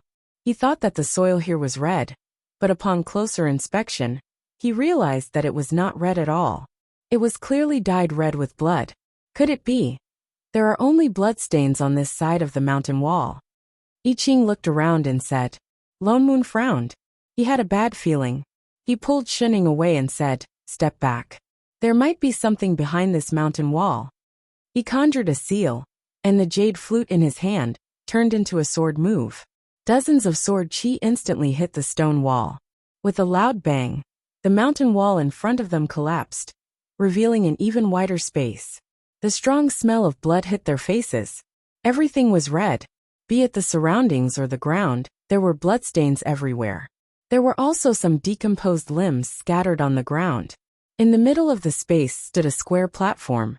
At this moment, the platform was lit up with the red light of an array formation, making the entire space even redder. Lone Moon blurted out, "Blood sacrifice array." Indeed. Chapter 35. You actually chased me all the way here. A man's voice suddenly rang out. There was a figure in red standing on the altar. He was obviously a man, but he looked exceptionally seductive. His eyebrows and eyes were full of flirtatiousness. There were 9 big red tails on his back. 2 of them were broken, and bloodstains could be seen on the cuts. It was the 9-tailed blood fox from before. Blood fox, you killed so many people and dug out their hearts just to set up this blood sacrifice array? Lone Moon frowned and glanced around. What exactly do you want to do? The blood sacrifice array was a well-known evil array. It required human hearts as a sacrifice, and the blood of thousands of living creatures as a guide to activate. It was very powerful. It was said that when the array was completed, it would form a blood cloud that would stretch for thousands of miles. Nothing would grow under the blood cloud. Obviously, this array was only half completed. The blood in the array was not enough to condense into a blood cloud, which meant that his next step was, "You want to massacre the entire city?" I Ching stepped forward. Obviously, he had thought of the same thing as Lone Moon. The dozen or so people he had killed were obviously not enough to activate the blood sacrifice array. But if all the people in the town were included, it would be enough. If they had not come early, the town would probably have been covered with corpses. That was my original plan. The blood fox snorted coldly. His tail, which seemed to be hiding something, suddenly moved in front of him. It lowered its head, and its originally fierce expression was instantly replaced with a face full of tenderness. It raised its hand and brushed its tail, its movements so gentle that it seemed to be afraid of startling something. The people in that town are lucky, who asked that civet cat to bring something better for my son. Only then did everyone realize that his tail was holding a baby. The baby was wrapped in thick fur, and only half of his face was exposed. The baby looked yellow, as if he had just been born, and there was an open box on the altar behind him. Meow meow. Meow's gift. The civet cat's tears immediately gushed out. Looking at the box that had obviously been used, his heart was broken. Sob sob sob. The clan leader was going to skin him. The blood fox's face was full of excitement, and there was a hint of madness in his eyes. He hugged the baby on his tail tightly and murmured, "After absorbing the spirit chi of this purple cloud Lingji, my son will soon wake up." As it turned out, the reason why he had set up the blood sacrifice formation was to use the evil blood chi in the formation that could reverse heaven and earth to cure his fox cub. But along the way, he discovered something even better. The raccoon's purple cloud Lingji, so he racked his brains to snatch it. However, it's no use. "Your child won't wake up," I Ching said coldly. "What nonsense are you spouting?" The blood fox suddenly went berserk, its blood-red eyes staring at I Ching. "The purple cloud Lingji can bring the dead back to life. It's the best healing panacea. How can it be useless? My son will wake up soon, very soon. You also know that it's only a healing medicine, not a medicine for resurrection. The violet cloud mysterious Ganoderma can't save a dead body that doesn't even have a soul." The fact that the baby had not woken up for so long was proof of that. I Ching continued, "Blood fox, the baby in your hand died when he was born." "No, impossible." The blood fox's expression became even more frenzied. "He is the son of Mi and Shui, he is the only bloodline that she has left for me in this world. He will not die." "You're talking nonsense." "Nonsense." The blood chi on the blood fox's body suddenly soared, and even a gust of cold wind blew through the entire space. Lone Moon frowned and exchanged a look with I Ching. He was no longer in the mood to talk nonsense with this obviously crazy fox demon. Both of them rushed out. The sword techniques in their hands changed, and for a moment, their eyes were filled with sword light. The blood fox roared, and the remaining 7 tails behind him suddenly lengthened. Like sharp blades, they flew out of the array and attacked the two of them. I Ching, attack its feet. Nothing could live under the blood sacrifice array. Although this array was not complete, the blood fox stood at the eye of the array, and the blood fog would protect its master. They could not hurt it unless they forced it out of the array. I Ching nodded. The surrounding spirit swords turned and blocked the blood fox's attack. The sword tip directly attacked the feet of the demon fox. "Damn it!" The blood fox roared angrily, and hurriedly withdrew one tail to block in front of him. In an instant, another tail was cut off. Although he could block the first wave of sword techniques, he could not block the second wave. The spirit sword stabbed into the ground under his feet, right at the eye of the array. The array immediately darkened. Seeing that the sky full of swords was about to rain down, the blood fox had no choice but to retreat and fly out of the center of the array. Without the support of the blood sacrifice array, the blood chi on its body suddenly decreased by half, and the sky full of sword chi became even sharper.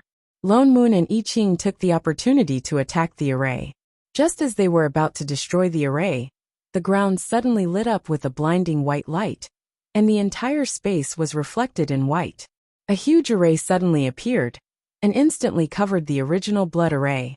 They only felt their bodies become heavy, and they were directly suppressed by the array, until they knelt on one knee. Even the spirit chi on their bodies began to flow continuously into the array.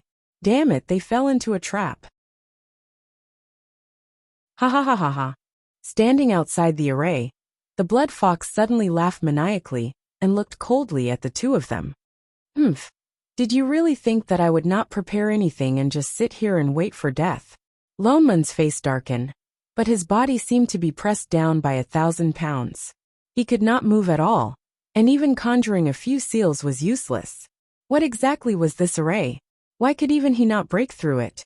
And it seemed to be able to absorb the spirit chi on their bodies. He took a closer look at the lines on the array, but found that there were some talismans on it that he could not understand. They looked like ancient words. This is an ancient soul-destroying array. His eyes widened in shock. Oh, so you know this array? The blood fox looked at him with some surprise, but his eyes became even more fierce.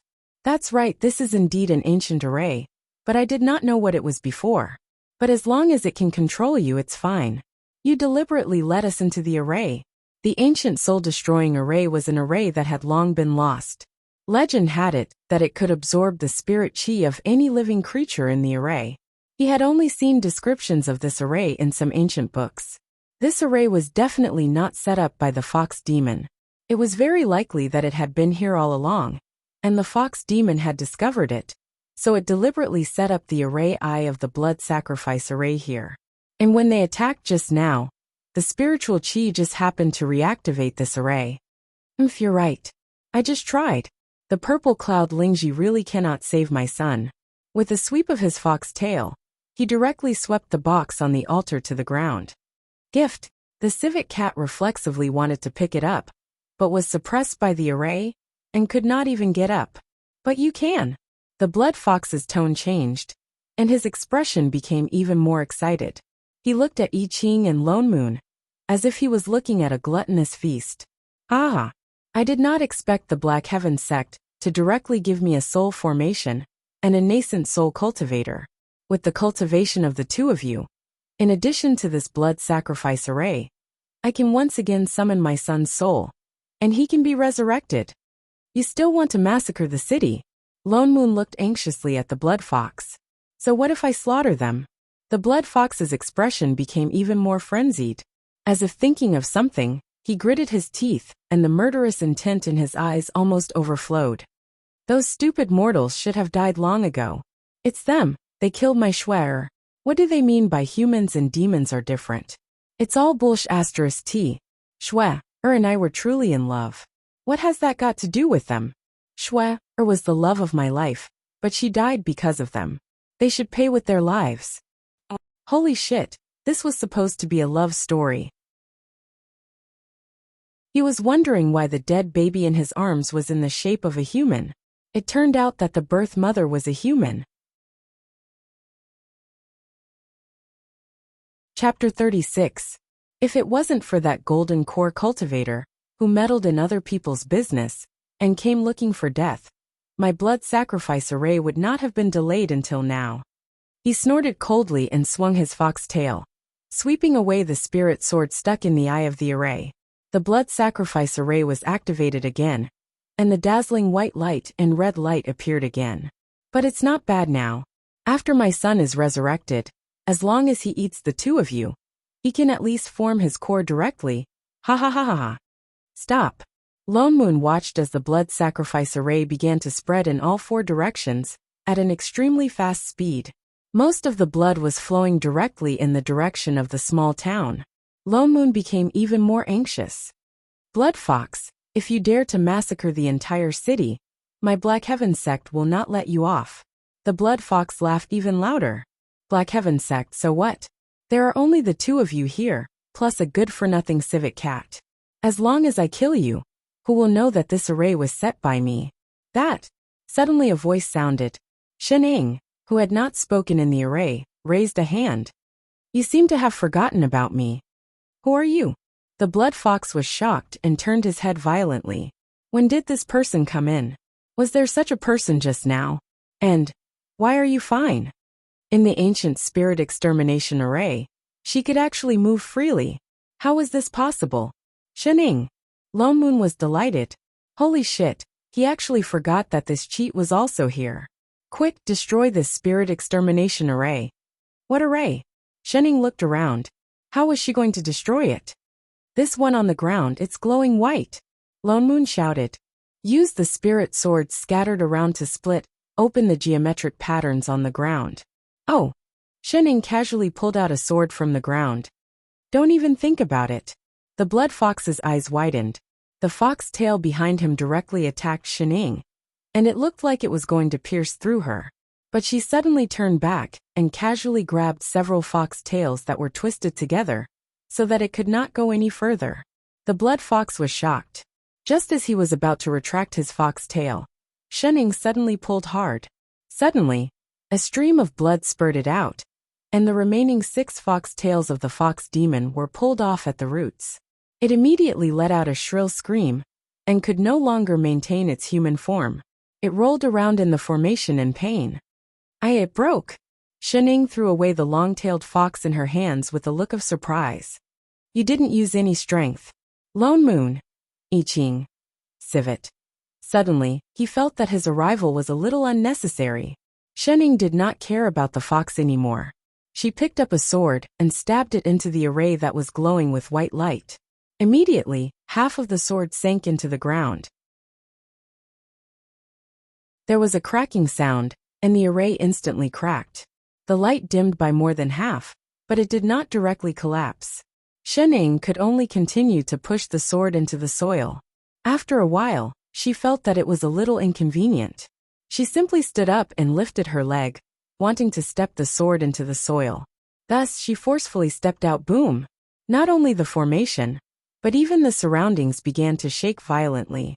The ground rumbled, and long grooves the width of an arm appeared. The white light instantly dimmed, shattering the formation. Lone Moon. Why did you have to use a sword when you could have broken it with just 1 foot? I Ching's body relaxed. The huge feeling of restraint disappeared, and even the loss of spirit chi stopped. Just as he got up, he saw that the fox demon on the ground had turned into a cloud of red mist and was trying to escape. He waved his sword, creating dozens of spirit swords that pierced through the fox demon's body, pinning it to the stone wall. There was nowhere to escape. Master, what should we do with this fox demon? Shening looked at the half-dead blood fox on the stone wall. A trace of doubt flashed across her face. Just as she was about to speak, Lone Moon spoke first. Do you even need to ask? This fox demon actually wanted to massacre the city. Such a lunatic, it deserves to die. If you want to kill, then kill me. The blood fox snorted coldly. The blood on its body flowed freely, but it still had a fierce look on its face. I only regret that I did not kill those mortals in the town as soon as possible to avenge my wife and children. You really don't repent. Lone Moon was just about to kill it. Shening suddenly said, Wait a minute, not so fast. It can't be Shening. Lone Moon tugged at her sleeve and said in a low voice with a look of disapproval, You don't sympathize with this demon and want to let it go, do you? Forget about that fiendish cultivator. He was not bad in nature, and his actions were pardonable. But this demon fox was full of blood and murderous aura. If she let it go now, who knew how many people would die in the future? No, I just haven't figured out some things. Aren't you curious? She pointed at the blood fox. Even though its tail was completely broken, it still subconsciously used its broken tail to protect the dead baby. The one on its tail, is that really its son? It should be. Otherwise, why would it be so desperate? Lone Moon replied casually. But didn't it just say that the child is a human? Yes. Didn't it just say that? He nodded. It fell in love with a human. It is a demon, and it has demonic aura on it. It can't be with a human. That's why people say that humans and demons have different paths. Mortals have always been afraid of demons. It's normal for them to reject people who love demons. That's why it wanted to take revenge on the people in the town. Can a human and a demon really have children? I think so. Wasn't there one? Is there no reproductive isolation? Ah, he really hadn't thought about this question. Did you freaking think for half a day just to ask this question? Look, in theory, individuals of different species are controlled by different genotypes. They have different reproductive behaviors and related reproductive rates. That's why the gene flow between species is restricted or prevented. It's impossible for different species to produce offspring. Why did she suddenly become so academic? He used to study finance, not biology. He didn't understand at all. But why do I feel that it makes so much sense? Reproductive isolation is restricted. It's impossible for humans and animals to reproduce. So, she tilted her head. Where did that child come from? Lone Moon and I Ching. Half a minute later, they both turned to look at a certain demon on the mountain wall. Suddenly, they felt that its fur was a little green. Shenning asked seriously, "Well, are you sure it's that child's biological father?" The blood fox. A while later, the fox spat out a mouthful of blood. Its mouth moved, but it couldn't squeeze out a word. In the next moment, its head tilted to the side, and there was no more sound. It was suffocating to death. Lone Moon and I Ching. Two pairs of eyes turned to Shenning. "Why are you looking at me?" Shenning hesitated. "Did I say something wrong?" Lone Moon. He didn't know where to start. I Ching. +1. Chapter 37. Woo woo woo. Meow's gift, it's gone meow. The civet cat hugged the box on the ground and cried sadly. Lone Moon walked over and looked at the already open box. The spirit herb in the box had already withered. He sighed and said, "The spirit chi in this herb has been sucked dry. Don't think too much about it." The civet cat had thought that the fox demon was using it to refine pills and wouldn't use it so soon. He didn't expect that he had to save his son. He was too late. The civet cat cried even harder when he heard that. Shenning turned to look at the box in his hands. Only then did she realize that there was a dried-up radish? "It doesn't look like a radish. It's a purple cloud lingji," Lone Moon corrected. She picked up the leaf curiously. Apart from being purple, it looked like a radish everywhere. Woo woo woo. Without the gift for the myriad demon king, meow, meow can't go back meow. The civet cat cried even harder. That. Shenning hesitated. The myriad demon king you're talking about isn't a rabbit, is it? How do you know? The civet cat stopped crying and looked up with teary eyes. The myriad demon king's original form is indeed a rabbit. It really is. You should have said so earlier. That's easy. Shenning patted its head. I'm very familiar with rabbits. Don't cry. I'll help you write a letter to explain. With that said, she looked around and tore a piece of cloth from the person next to her. Holy shit, why are you tearing my clothes? Lone Moon held on to the remaining half of his shirt and jumped up. If you don't have paper to write on, can't you just tear your own? You really don't treat me as an outsider. Who asked you to be so white? That's how you can write. He turned to look at the civet cat in black, I Ching in blue, and Shenning in green. He actually couldn't refute. Shenning had already started writing on the white cloth. She even used the blood on the ground as a source of inspiration. He quickly wrote 2 lines of words, then kindly put it back into the box and handed it over. All right, you just need to show this to the rabbit. It won't blame you. Is this really okay? Raccoon took the box in a daze, still looking worried. Don't worry, it's a good grass-eating rabbit. All he could do now was give it a try. Civet sniffed and put away the gift box. Just as he was about to express his thanks, the ground suddenly shook violently and cracked open. Beams of white light shot up into the sky, as if something was about to emerge from the ground. There's something underground. Lone Moon was shocked. He turned to the rest and said, "This place is going to collapse.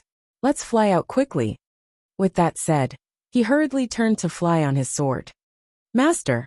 I Ching hurriedly pulled Shenning back onto the sword. Together with the civet cat, who had turned back into black chi, they flew out of the deep pit. When they came out to take a look, they realized that it wasn't just the crater. Even the ground within a radius of 7 or 8 kilometers was cracking.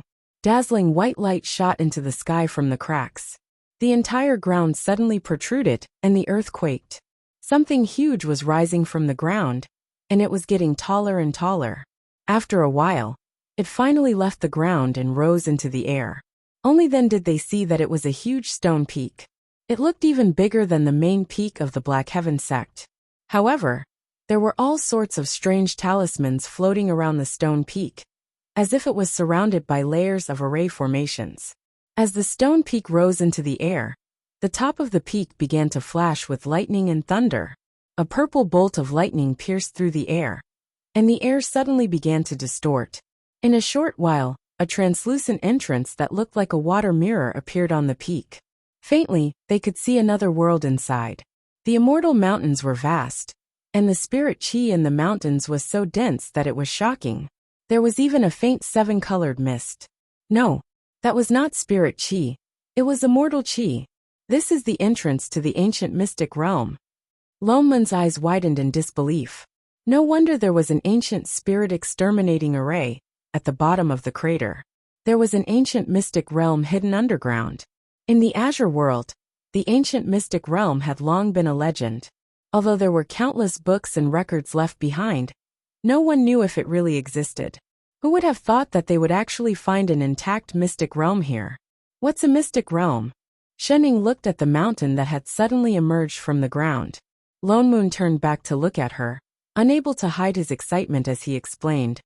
A mystic realm is a small world that is independent of the Azure world. Although the map inside is a little smaller, it is a world of its own.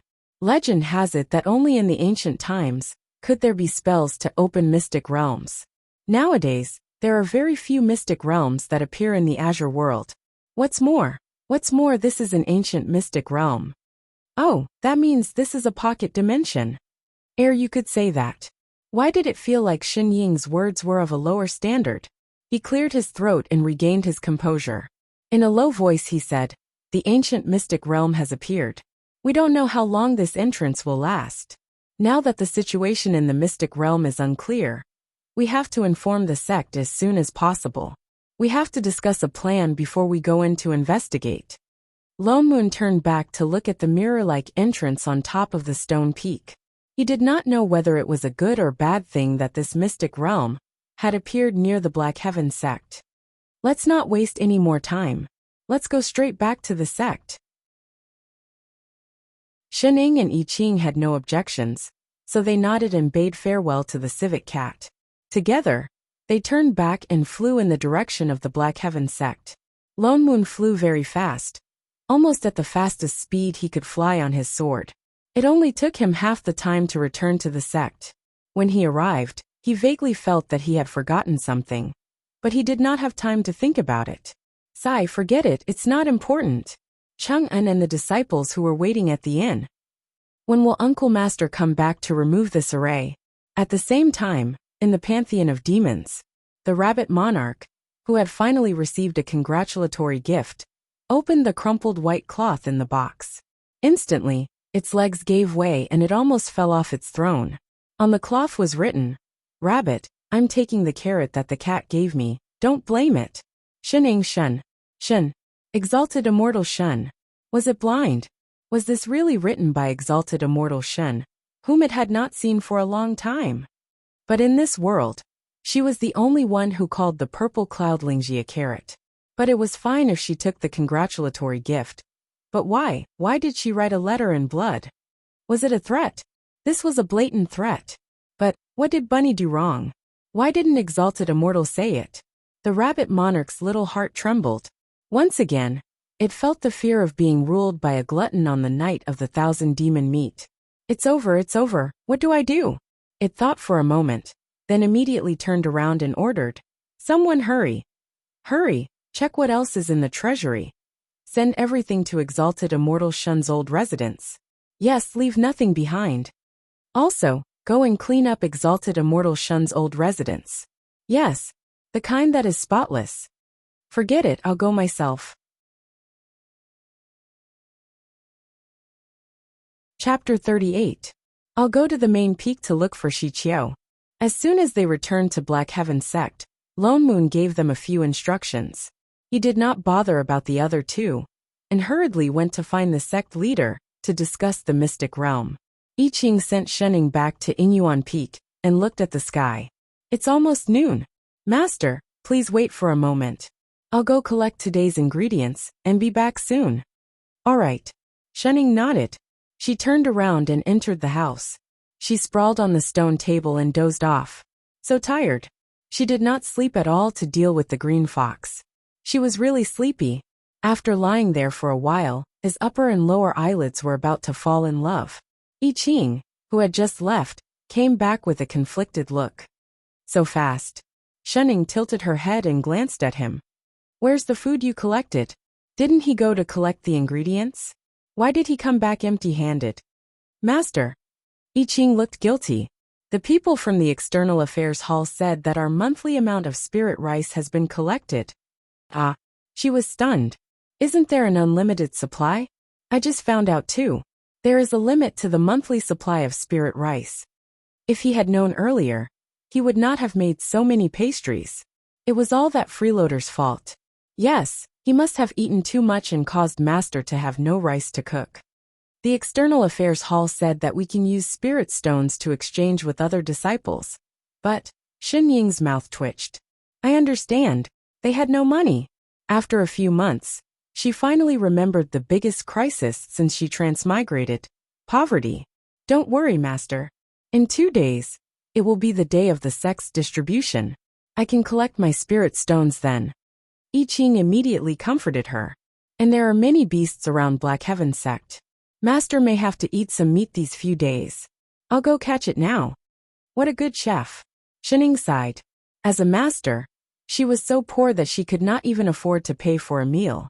She even had to let her disciple hunt for wild animals. It was really too convenient. Then I'll leave it to you. Shenning patted his shoulder. Go, I'll wait for you. Yes, Master. No problem, Master. I Ching nodded vigorously, turned around and flew away. She sighed again. In terms of a chef's professionalism, he deserved full marks. However, he couldn't go on like this. It seemed that it was time to find a way to make money. If she had known earlier, she would have picked up the gold that the civet cat had dropped. It was all that temporary chef's fault. Achoo! On the main peak, Lone Moon, who was in the middle of a discussion, sneezed. Huh. Why did it feel like someone was scolding him? Uncle Master? Shichio gave him a puzzled look. It's okay, you can continue. All right.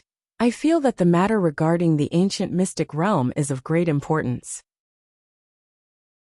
The reappearance of the ancient mystic land was a good thing. When he first heard the news, he was ecstatic. After all, it was an ancient mystic land. Moreover, no one had ever set foot in it before. Who knew how many rare treasures were hidden inside? Who wouldn't like it? Who wouldn't be excited?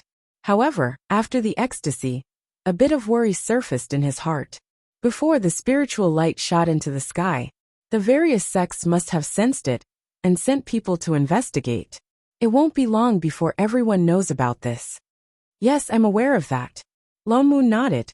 But this mystic realm appeared in Black Heaven sect's territory after all.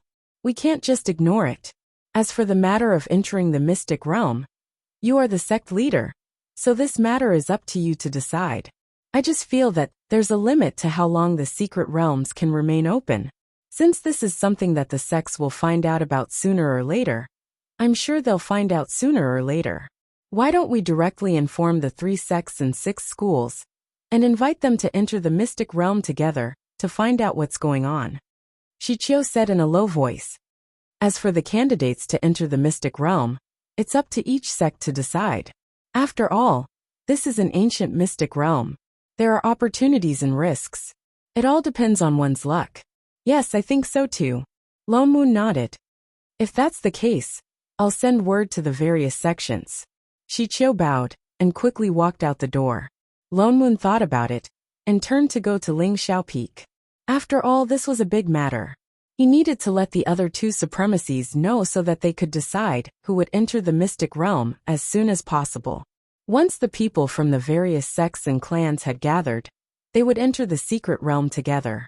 However, he did not expect that before the 3 sects and 6 schools could respond, a few unexpected guests arrived. The 3 people suddenly appeared in the sky above Black Heaven sect. Their appearance was accompanied by several sounds of heavenly music. The sky behind them seemed to have been torn apart. They had come through the void. Lone Moon and Shichio were shocked, and did not react for a moment. After a while they realized, they were people from the Upper Azure world. Why would people from the Upper Azure world come to a sect in the Middle Azure world? Where's your sect leader? The three people hovered in the sky for a while. The person on the far right glanced at the main peak under his feet. His eyes were full of contempt, as if he despised everything around him. He even released a faint coercion from his body. This was the coercion of a soul formation cultivator. Shichio was shocked. He stepped forward and said, I am Black Heaven sect leader Shichio. May I know why the supremacies of the Upper Azure world are here? Only then did the three of them descend from the sky and stop at the entrance of the main hall. They looked at Shichio with a look of disdain, but when they saw Lone Moon beside him, they froze for a moment. Their eyes darted around, and they finally looked a little more cautious. I am an elder of the Xianyuan family of the Upper Azure world. My Taoist name is Qingyin. These two are my senior brothers. Qingyin raised his head slightly and said proudly. Shichio was even more shocked. The Xianyuan family, the Middle Azure world, did not know much about the Upper Azure world, but they had heard of this family name. It was one of the four great aristocratic families of the Upper Azure world. Why would they suddenly send an elder to a sect in the lower realm, and three of them at once? The appearance of the ancient mystic realm has caused a phenomenon in the Upper Azure world. We are here to investigate on the orders of the Patriarch. Qingyin continued. The dangers of this mystic realm are unknown, and even the Upper Azure world knows little about the ancient land. To prevent any mishaps, we are willing to help the Middle Azure world enter the mystic realm first. Shichio's face darkened. It turned out that they were also attracted by the ancient mystic realm. What help? It was obvious that they wanted a share of the spoils, and from their tone, they wanted to be the first to enter the mystic realm. How is that possible? Thank you for your kind intentions, supremacies. This mystic realm has appeared in the territory of my Black Heaven sect. It is not convenient for my sect to handle it alone. So yesterday we invited all the sects to discuss the matter of entering the mystic realm. I'm afraid that all the sects are already at the entrance of the mystic realm, so there is no need for you three supremacies to test the waters. What? Qingyin was stunned. He did not expect that after someone discovered the ancient mystic realm, not only did they not rush to claim ownership of it and claim it for their own sect, but they even informed the other sects to share it. His brows furrowed instantly. Indeed, they were just cultivators from the lower realm. A bunch of idiots. The suppressive force of a soul formation cultivator was immediately released towards the other party. Lone Moon, who was beside him, sensed it immediately and released his suppressive force at the same time, pushing back the other party's aura. So what if they were from the Upper Azure world? Their Black Heaven sect was not to be trifled with. Qingyin was shocked and was forced to take a step back. He did not expect that the person beside him, who was only at the early stage of the soul formation stage, could block his suppressive force. Just as he was about to counterattack, the person in the middle who had been silent all this time suddenly took a step forward. In an instant, an even stronger suppressive force came back at him. Lone Moon frowned, almost unable to block it. He looked at the other party in surprise. This was not the suppressive force of a soul formation cultivator. This person was a traveling immortal who had achieved disintegration. The so-called traveling immortal referred to cultivators who had reached the ascension stage, but failed to ascend. In order to save their lives, they had no choice but to disintegrate and become traveling immortals. Although traveling immortals were also cultivators, they were not considered real immortals. However, they were stronger than the soul formation cultivators. It was just that after disintegration, they no longer had the chance to ascend. What was so special about the ancient mystic realm that it made the resource-rich Upper Azure world send 3 high-level cultivators, one of whom was even a traveling immortal over there. Chapter 39. You're a sword cultivator. The traveling immortal was shocked as well. An early-stage soul formation cultivator could actually remain unscathed under his coercion. Only a sword cultivator could do that. Yes, Lone Moon answered, and became even more vigilant. Seeing your brother Qing Lan and the rest, Qing Yin stepped forward as if he wanted to say something. Forget it. The traveling immortal cut him off. Since this matter has already been publicized, let the others enter if they want to, but we have already warned you about the risks inside. Take care of yourselves. Qing Yin seemed to have thought of something, and his lips curled into a malicious smile. That's true. Anyway, only cultivators with at least nascent soul cultivation can enter the mystic realm. Other sects can also enter if they want. Every ancient realm is filled with ferocious beasts. Let's see how many of you are willing to enter. Only nascent soul cultivators can enter. Shichio's eyes widened in shock. Only nascent soul cultivators, and above, could enter the mystic realm. Although Black Heaven sect had many nascent soul cultivators, they could not compare to the Upper Azure world. And from his tone, even nascent soul cultivators would not be able to go deep into the mystic realm. The entrance to the ancient mystic realm usually only opens once every 5 to 1,000 years, and it lasts for 3 months at most. You immortal sects from the lower realm better hurry up. Qing Yin laughed mockingly. The three of them rode on their swords and disappeared into the sky. Needless to say, they must have entered the mystic realm. What should we do? The more Shichio thought about it, the more conflicted he became. Of course they had to enter, and they could not be late. Who knew if the upper realm would send more people? After all, this was an ancient mystic realm, but Black Heaven sect had a limited number of nascent soul cultivators, and could not send all of them in. Moreover, 2 of the 3 soul formation cultivators were still in seclusion and could not come out. I'll go in and see what's going on. Lone Moon also thought of this and said in a low voice, let's not talk about what's going on in the mystic realm.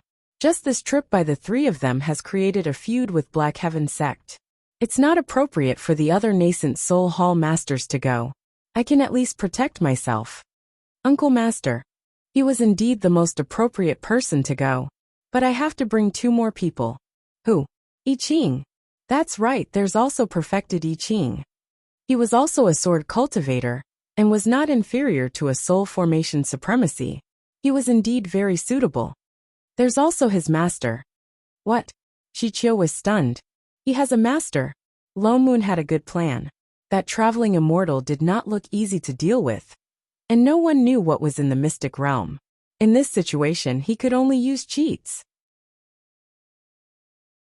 Given Shen Ying's perverted powers, bringing her along would be more useful than bringing along a dozen soul formation cultivators. Although she was a little lazy, a little bad with directions, a little perverted, a little troublesome, and a little infuriating, in terms of safety, she was indeed useful. He had never fought a traveling immortal before. But Shen Ying could at least fight him to a draw, right? In addition, he and I Ching might not win for sure, but they wouldn't lose. He had everything planned out. Given his relationship with Shen Ying this favor, I'm not going. Shen Ying tilted her head, which was slumped on the table. Lone Moon's chest tightened. His face hurt. Why? Never in his wildest dreams would he have expected her to reject him. It's so troublesome. She hated going out the most. It would be better to sleep at home. Troublesome my ass. He could not help but help the pile of mud on the table up again. You should at least be polite and find a more proper reason. What the hell is troublesome? I'm not going. She leaned back on the table again. She was about to run out of food. Why bother going out? She might as well save her energy. Holy shit. Just do me a favor. We're from the same hometown. Do you have to be so disloyal? Just go into the mystic realm, and you'll be back in 3 months.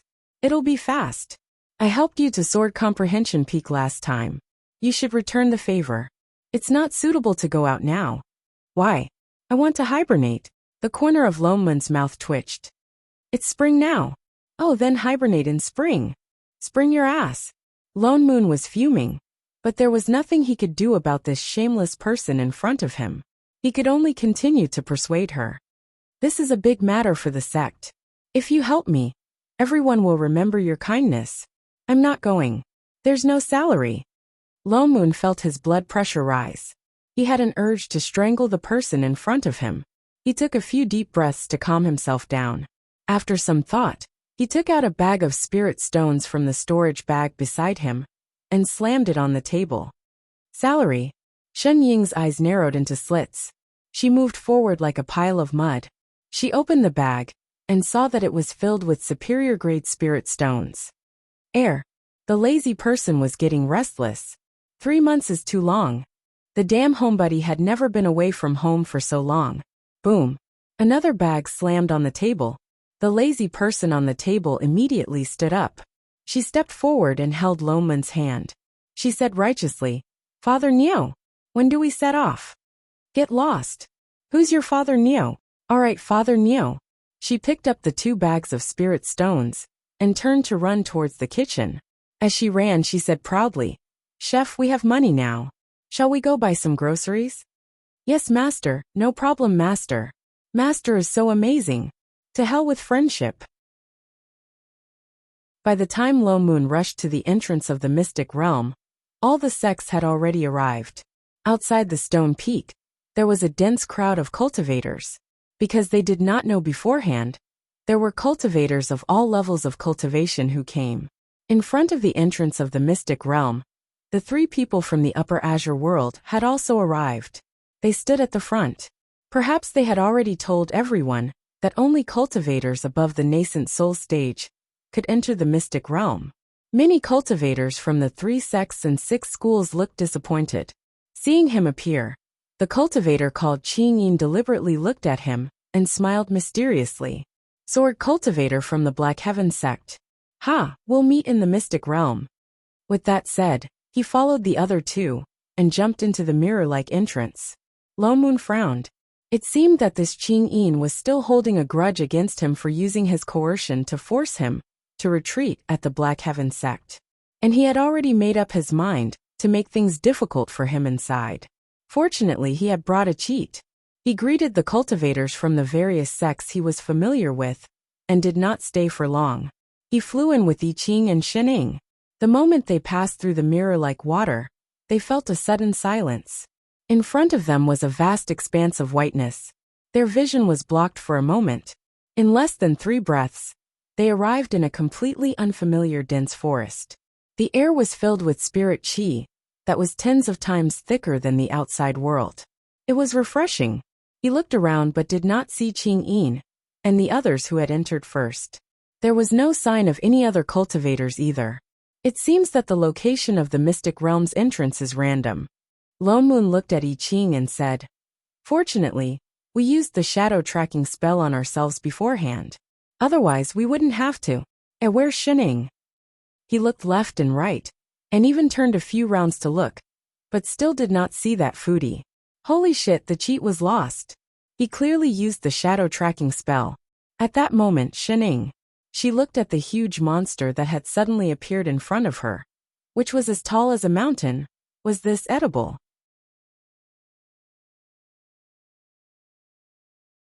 Chapter 40. Shening yawned.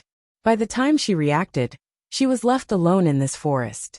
Other than the trees around her, there was only the radish in front of her, waving its leaves and digging a hole. Radish? Shening was stunned. Were all the plants in this world the same? Why did they all look like radishes? And this one could actually move.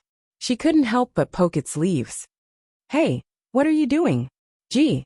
The radish slowly turned its white and plump body and glanced at her. It seemed to be startled, and began to dig the hole even faster. Gee. It didn't care if the hole was dug properly or not, and the whole radish desperately stuffed itself into the half-dug hole. It even scooped up 2 handfuls of soil and scattered it on the leaves on top of its head. Then it assumed a natural pose and stopped moving. The corner of Shen Ying's mouth twitched. She looked at the radish in front of her. It seemed to say, "You can't see me, you can't see me, you can't see me." So this is a radish spirit with low intelligence? She squatted down and was about to take a closer look, when suddenly there was a loud roar in front of her. She looked up and saw a huge monster as tall as a mountain. She didn't know when it had jumped out. 2 eyes as big as car lights were staring at the radish spirit in the hole in front of her. Suddenly, it opened its mouth and bit the ground.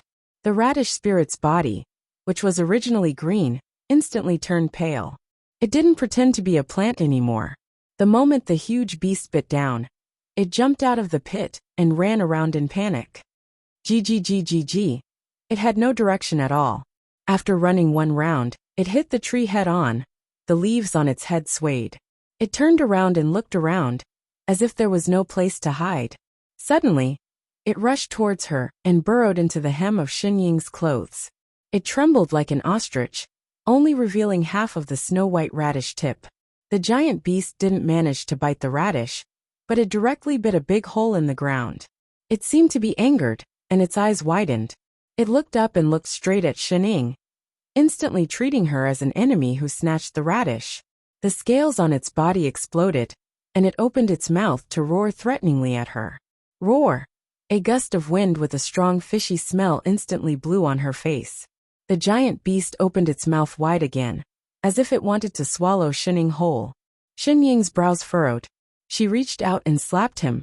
It stinks. With a bang, the monster's head smashed into the ground like an iron ball, creating an even bigger pit. The huge impact even caused the ground to tremble. Half of the monster's body was instantly buried in the ground, the kind that could not be pulled out.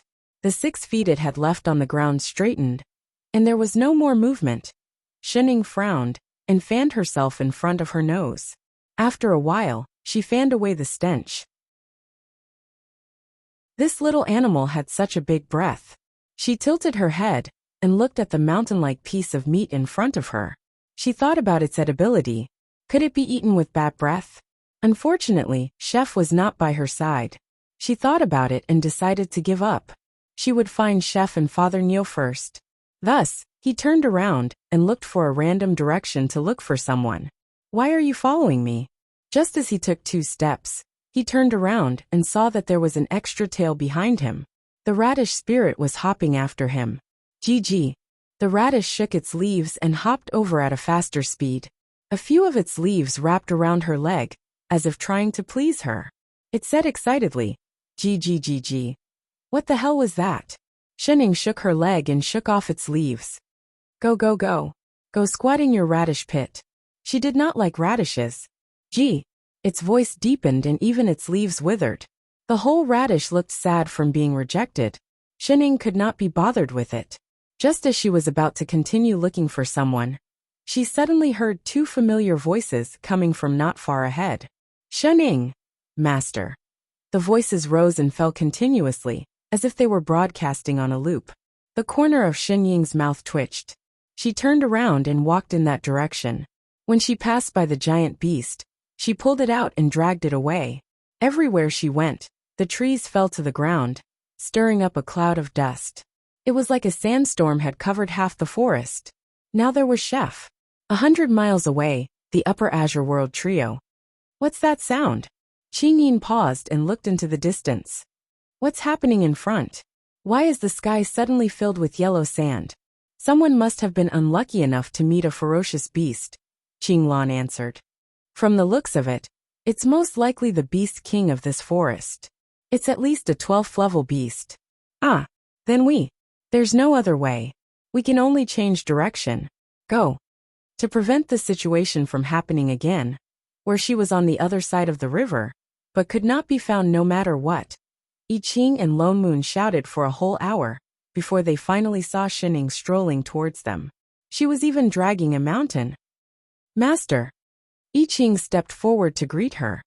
Hey Chef. Xinying waved her hand in greeting. What's this? Lone Moon looked at the giant beast behind her. The roar he heard just now, could it be this? Why did you drag this thing over? Meat, she replied matter-of-factly. She turned to I Ching and said, You haven't had lunch, right? Come, Chef. See which part of the meat is good, and choose whatever you like. The corner of Lone Moon's mouth twitched. You're the only one who wants to eat meat. You're a foodie indeed. You can't forget to eat no matter what. Master, this can't be eaten, I Ching answered with a troubled expression. Why? She hesitated. Why didn't you say so earlier? Lone Moon rolled his eyes at her.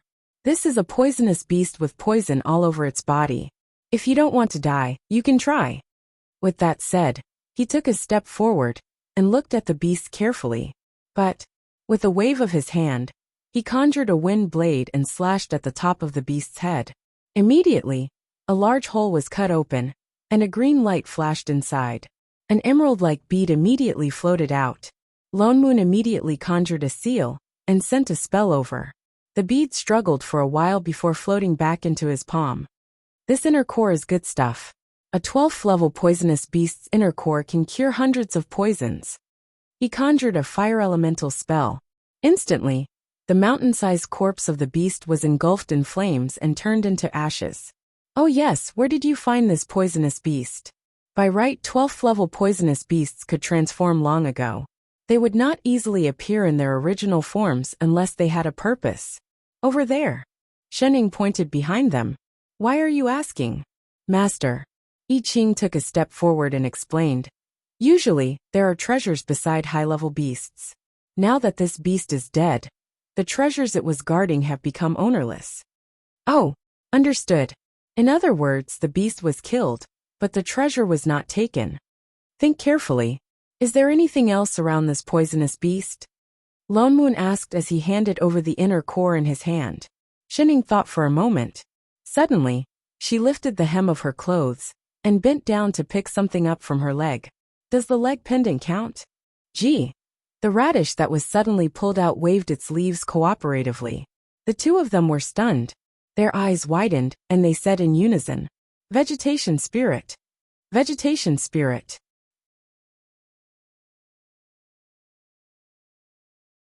Chapter 41. What's a vegetation spirit? Shening paused. It looked like a radish no matter how she looked at it. A vegetation spirit is a living thing formed by the accumulation of spirit chi, Lone Moon explained. Lone Moon explained. Spirit herbs and spirit plants have spirit chi in them and live longer than demon beasts, but they cannot develop sentience. However, if it was in a place with an especially large number of spirit plants, the dense wood spirit chi might be able to induce the emergence of vegetation spirits among the spirit plants. But the probability is so low that it's negligible. This is my first time seeing a vegetation spirit. Oh, what's the use of that? It's still a radish. Of course it's useful. Lone Moon looked at the vegetation spirit in her hand excitedly. It's formed by the accumulation of spirit chi from spirit plants, so it can sense the existence of all spirit plants in the world. In other words, as long as you bring it with you, you'll know the location of all the spirit plants in this mystic realm. I see. So this was a vegetable version of a GPS. It's said that using the vegetation spirit's flower to refine pills can increase the grade of the pills. I Ching added as he looked at the vegetation spirit. It can flower? Shen Ying's eyes widened. A potted plant? But this vegetation spirit doesn't seem to be in its flowering stage yet. GGG. The moment she finished speaking, the radish in her hand suddenly wriggled excitedly. Shen Ying had no choice but to let go. The moment the vegetation spirit landed on the ground, the entire radish shrunk downwards. Even its body shrunk. The leaves on its head all curled up, as if it was using all its strength. Even its cries turned into squeaks. Gee. Air. Was it constipated? Gee. After holding it in for a long time, it suddenly straightened its body, and its leaves spread out. There was a spluttering sound, and a snow-white flower appeared on its head. Dandelion. Why did a dandelion grow from a radish? Did it mutate? It's blooming. I Ching exclaimed. Gee. The radish curled its leaves and plucked the dandelion off its head. It handed it to Shen Ying as if to please her. Gee. No. Dandelions were very sticky to clothes. This is a 1,000 leaves vegetation spirit. I Ching was even more shocked. If ordinary vegetation spirits could raise the grade of pills, then the 1,000 leaves vegetation spirit's flowers were practically synonymous with supreme-grade pills. Any pill refined with its flowers would definitely be supreme-grade pills. No wonder the Upper Azure world sent traveling immortals to this mystic realm. Lone Moon finally understood what the three of them were looking for in the mystic realm. They're looking for this vegetation spirit? I Ching asked. It should be. Lone Moon nodded. I heard that one of the 4 aristocratic families in the Upper Azure world has cultivators who specialize in refining elixirs. The family's most precious treasure is the thousand leaves vegetation spirit, and it's the only one in the world. Vegetation spirits can't possibly grow in a place suitable for human cultivators. They also need dense with spirit chi, I Ching continued. That's why he thought that there would be some in this mystic realm. That's right. Lone Moon looked at the vegetation spirit on the ground with a complicated expression. It kept raising its flower high, trying to give it to someone. If the three of them found out that the thing they were looking for had been picked up by shunning the moment they entered the mystic realm, would they explode in anger? Great. Let's see how they're going to act tough now. Lone Moon's entire body felt good. Even a certain foodie seemed more pleasing to the eye. Shening, how exactly did you make it recognize you as its owner? He was curious. Vegetation spirits were born from gathering spirit chi from heaven and earth. They were extremely arrogant creatures, and it was extremely difficult to tame them. Recognize you as its owner? I didn't. It didn't. Lone Moon looked at it dumbfounded. Why did it follow you if it didn't? And it even took the initiative to bloom flowers to please her. How would I know? It wanted to follow me. Shunning looked down at the dandelion on the ground. Seeing that she did not want it, and was even working hard to bloom a second flower, she took a step back in disgust. If you like it, I'll give it to you. Me? Lone Moon was shocked.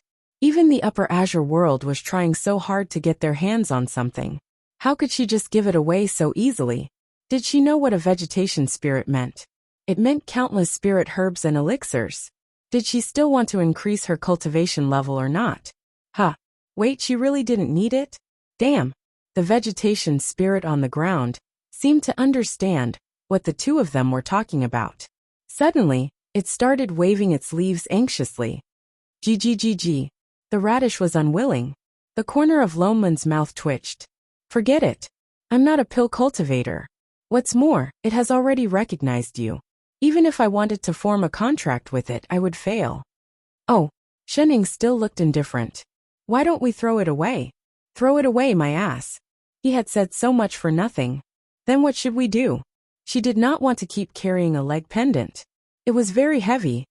Let's bring it back first. He turned to look around. It's getting late. There must be other things in this mystic realm. Let's hurry and go to the east. Shening had no objections. I Ching directly summoned his spirit sword and flew up with Shening habitually.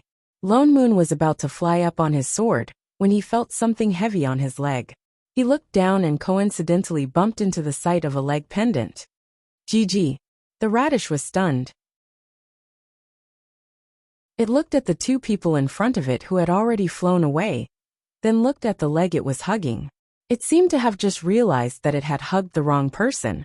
Immediately, it swung its leaves and threw the flower that it was holding onto the ground. It made a small sound. Pooey. Lone Moon. Was he being looked down upon by this radish? He was definitely being looked down upon. You hugged the wrong leg and you're blaming me? Go down if you have the guts. For all, with the vegetation spirit's guidance, Lone Moon finally experienced what it felt like to be a nouveau riche. Those high-grade spirit grasses and spirit plants were like his own backyard deans. Every single one of them was harvested accurately, and every single one of them was a spirit plant that was over 10,000 years old. What's more, he did not have to do anything himself.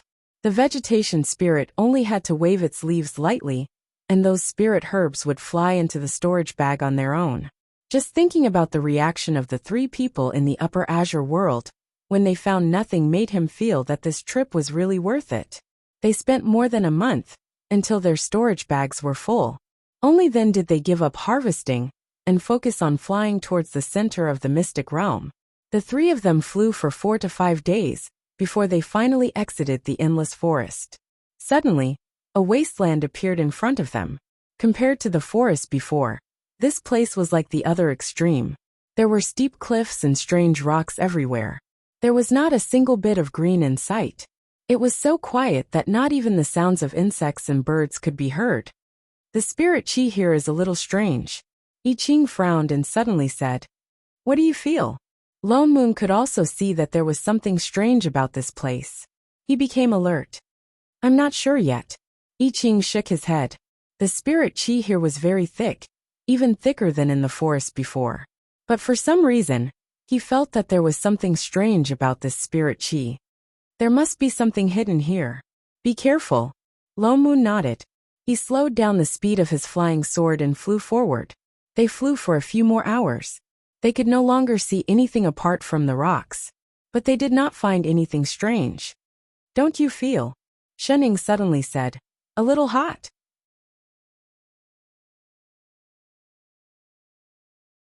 Chapter 42. What's a vegetation spirit? Shening paused. It looked like a radish, no matter how she looked at it. A vegetation spirit is a living thing formed by the accumulation of spirit chi. Lone Moon explained. Spirit herbs and spirit plants have spirit chi in them, and live longer than demon beasts, but they cannot develop sentience. However, if it was in a place with an especially large number of spirit plants, the dense with spirit chi might be able to induce the emergence of vegetation spirits among the spirit plants. But the probability is so low that it's negligible. This is my first time seeing a vegetation spirit. Oh, what's the use of that? It's still a radish. Of course it's useful. Lone Moon looked at the vegetation spirit in her hand excitedly. It's formed by the accumulation of spirit chi from spirit plants, so it can sense the existence of all spirit plants in the world. In other words, as long as you bring it with you, you'll know the location of all the spirit plants in this mystic realm. I see. So this was a vegetable version of a GPS. It's said that using the vegetation spirit's flower to refine pills can increase the grade of the pills, I Ching added. It can bloom? Shen Ying's eyes widened. A potted plant? But this vegetation spirit doesn't seem to be in its flowering stage yet. GGG. The radish in her hand suddenly wriggled excitedly. Shen Ying had no choice but to let go. The moment the vegetation spirit landed on the ground, the entire radish shrunk downwards. Even its body was curled up. The leaves on its head all curled up, as if it was using all its strength. Even its cries turned into squeaks. Air. Was it constipated? After holding it in for a long time, it suddenly straightened its body, and its leaves spread out. With a puff, a snow-white flower appeared on top of his head. Dandelion. Why did a radish grow a dandelion? Did it mutate? It's blooming, I Ching exclaimed. The radish curled up its leaves and plucked the dandelion off its head. It handed it to Shen Ying as if to please her. No. Dandelions were very sticky. This is the thousand leaves vegetation spirit. I Ching was even more shocked. If ordinary vegetation spirits could raise the grade of pills, then the thousand leaves vegetation spirit's flowers were practically synonymous with supreme grade pills. Any pill refined with its flowers would definitely be supreme grade pills. No wonder the Upper Azure world sent traveling immortals to this mystic realm. Lone Moon finally understood what the three of them were looking for in the mystic realm. They're looking for this vegetation spirit? I Ching asked. It should be. Lone Moon nodded. I heard that one of the 4 aristocratic families in the Upper Azure world has cultivators who specialize in refining elixirs. The family's most precious treasure is the thousand leaves vegetation spirit, and it's the only one in the world. Vegetation spirits can't possibly grow in a place suitable for human cultivators. They also need dense with spirit chi, I Ching continued. That's why he thought that there would be some in this mystic realm. That's right. Lone Moon looked at the vegetation spirit on the ground with a complicated expression. It kept raising its flower high, trying to give it to someone. If the three of them knew that the thing they were looking for had been picked up by Shen Ying the moment they entered the mystic realm, would they explode in anger? Great. Let's see how they're going to act tough now. Lone Moon's entire body felt good. Even a certain foodie seemed more pleasing to the eye. Shen Ying, how exactly did you make it recognize you as its owner? He was curious. Vegetation spirits were born from gathering spirit chi from heaven and earth. They were extremely arrogant creatures, and it was extremely difficult to tame them. Recognize you as its owner? I didn't. It didn't. Lone Moon looked at it dumbfounded. Why did it follow you if it didn't? And it even took the initiative to bloom flowers to please her. How would I know? It wanted to follow me. Shenning looked down at the dandelion on the ground. Seeing that she did not want it, and was even working hard to bloom a second flower, she took a step back in disgust. If you like it, I'll give it to you. Me? Lone Moon was shocked. Even the Upper Azure world was trying so hard to get their hands on something. How could she just give it away so easily? Did she know what a vegetation spirit meant? It meant countless spirit herbs and elixirs. Did she still want to increase her cultivation level or not? Wait, it seemed like she really did not need it. Damn. Instead, the vegetation spirit on the ground seemed to understand what the two of them were talking about. Suddenly, it began to wave its leaves anxiously. GGGG. The radish was unwilling. Lone Moon's mouth twitched. Forget it. I'm not a pill cultivator. What's more, it has already recognized you. Even if I wanted to form a contract with it, I would fail. Oh, Shenning still looked indifferent. Why don't we throw it away? Throw it away, my ass. He had said so much for nothing just now, hadn't he? Then what do we do? She did not want to keep carrying a leg pendant. It was very heavy. Let's bring it back first. He turned to look around. It's getting late. There must be other things in this mystic realm. Let's hurry and go to the east. Shenning had no objections. I Ching directly summoned his spirit sword and flew up with Shenning habitually. Lone Moon was about to fly up on his sword when he felt something heavy on his leg. Looking down, he coincidentally bumped into a leg pendant. GG. The radish was stunned. It looked at the two people in front of it who had already flown away, then looked down at the leg it was hugging. It seemed to have just realized that it had hugged the wrong person. Immediately, it swung its leaves and threw the flower that it was holding onto the ground. It made a small sound. Pooey. Lone Moon. Was he being looked down upon by this radish? He was definitely being looked down upon. You hugged the wrong leg and you're blaming me? Go down if you have the guts. For all, with the vegetation spirit's guidance, Lone Moon finally experienced what it felt like to be a nouveau riche. Those high-level spirit herbs and plants were like his own backyard deans. They were all spirit herbs that were more than 10,000 years old and above. What's more, he did not have to do anything himself. The vegetation spirit only had to wave its leaves lightly, and those spirit herbs would fly into the storage bag on their own.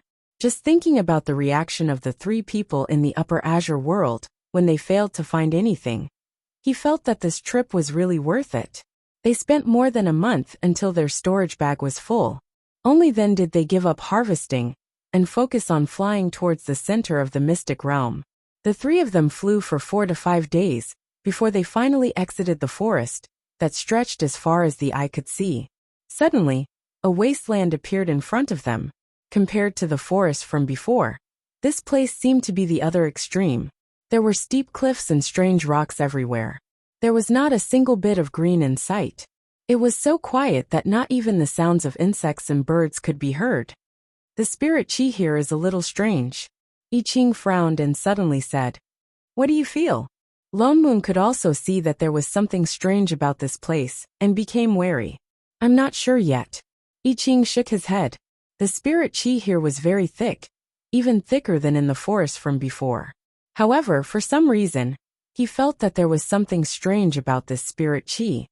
There must be something hidden here. Be careful. Lone Moon nodded. He slowed down the speed of his flying sword and flew forward. They flew for a few more hours. They could no longer see anything apart from the rocks. However, they did not find anything strange. Don't you feel? Shenning suddenly said, a little hot.